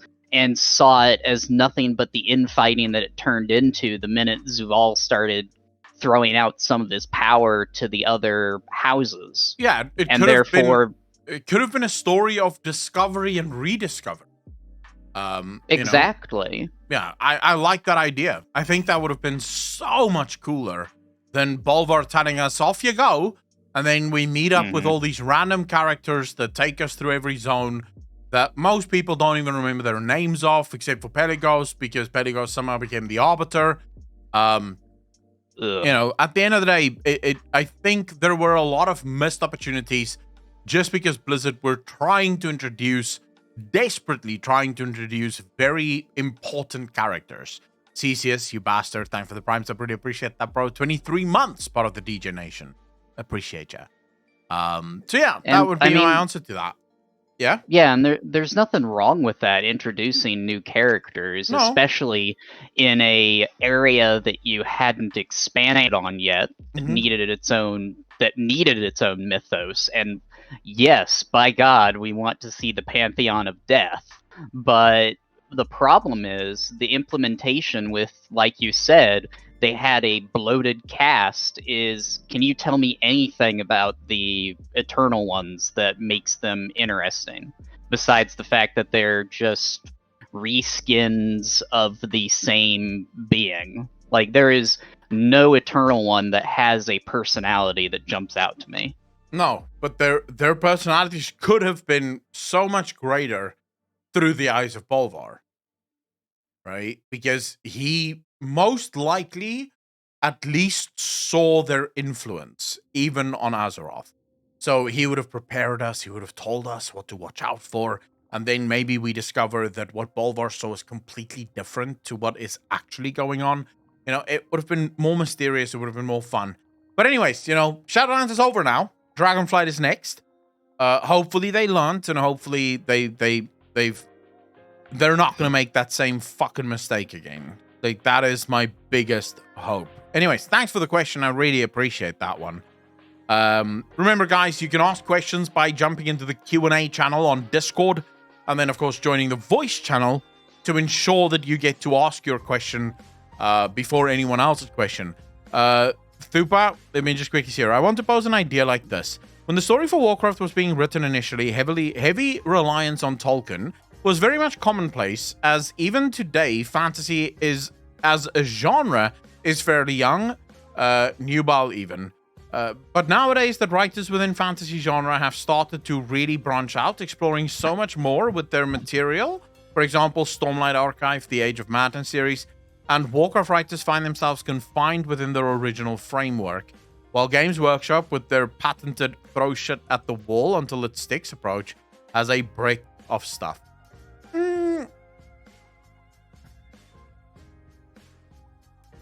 The only limit, Thupa, that World of Warcraft suffers from is self-imposed. They've written themselves into lines of argumentation that leaves very little imagination. So, for example, in World of Warcraft, Anduin is always good. The only way you can have a bad Anduin is if he is mind-controlled by a bad guy. Anduin cannot make bad decisions. Anduin cannot do anything that is questionable. Anduin is always good. Malfurion is always sleeping. Malfurion does nothing other than fucking sleep, other than calling out for Tyrande because someone is disturbing his sleep and really wants Tyrande to take care of it. The Horde is always evil. And when a Horde leader comes to power, the only way that they remain in power is if they're evil until they get killed, or if they're not evil until they get killed. But they will get killed, and they will most likely also be evil. Or both. But this is the way of the Horde. These are self-imposed lines. These lines do not need to exist. The Void is evil because the light is good. These are self-imposed lines. They do not need to be there.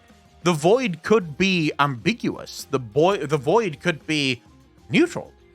You could absolutely write that. And people love that. How do I know people love that? Because some of my most viewed videos are of the Void not being evil, and people fucking loved it, right? So clearly the player base of WoW has an incredible imagination and really want World of Warcraft to adhere to this imagination. The writers have imposed lines on themselves or rules on themselves because they refuse to how do I put it? They refuse to run the gauntlet with characters like Anduin.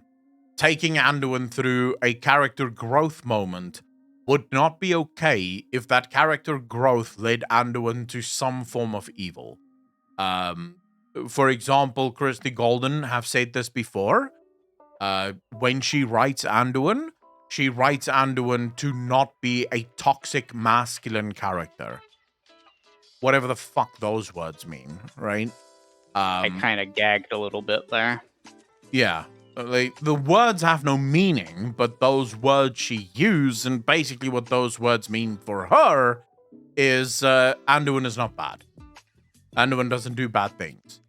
Anduin would never in his life kick a puppy, even if it was a puppy like fucking wolf that was trying to eat his balls. He would not kick the puppy.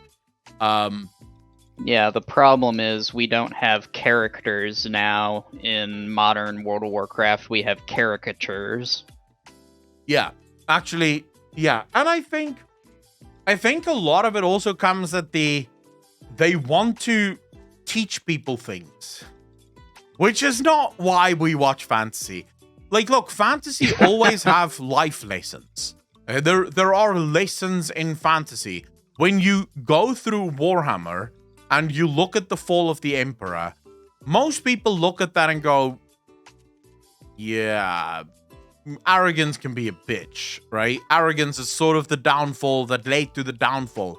But I kind of always get the idea that these lessons are derived post writing. It wasn't written in such a way that arrogance would be the lesson to take away from it. It was just in how it was written, arrogance became the lesson to take away from it. Horus, probably a good lesson there as well.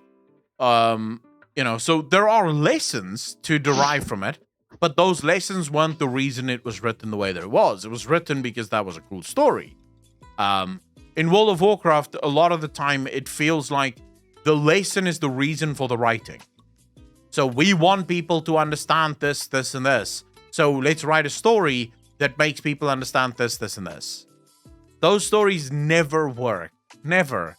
We've seen countless movies fail miserably because the story wants to push an idea that no one gives a fuck about.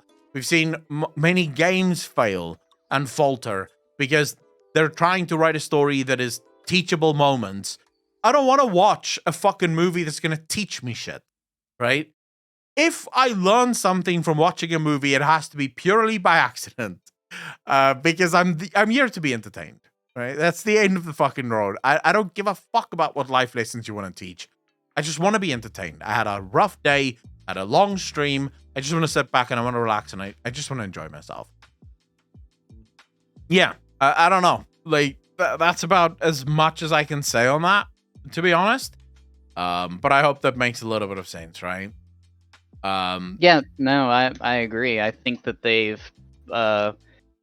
strayed too far into this whole we have to have a hyper aware, like, major motive behind all this instead of just you guys realize this is literally our escapism. This is our entertainment. Yeah. We don't want any lectures in the stuff that we play to get away from how the real world is. Yeah. The truth is, stories can sometimes just be cool. And that is okay. Right? That is okay. Sometimes stories can literally just be cool. And no one's going to mind. It's a cool story, bro. If it gives a fuck. Right? If it's a teachable moment or whatever. It's cool. I like it. And yeah, anyways, thanks for the question. I really appreciate that, bro. It comes off as condescending most of the time. True. That is very true. Look.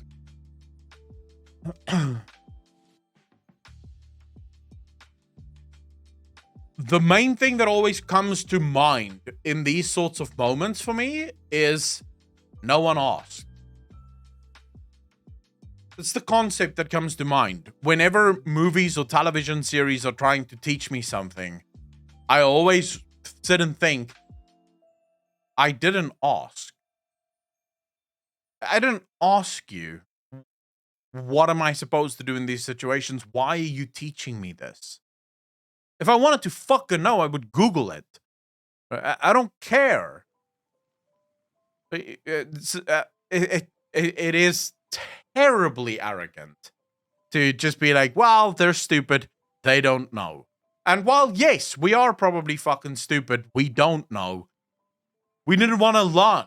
Like, we don't want to learn things. Fuck. Just let us be. Let us have fun. Jesus. Anyways, ladies and gentlemen, I'm over my time. I'm gonna have to go. I love you guys. I'll be back tomorrow. Let's just quickly see what time tomorrow. I don't want to make promises here that I can't fucking keep. I'll definitely be back tomorrow. The question is, what time?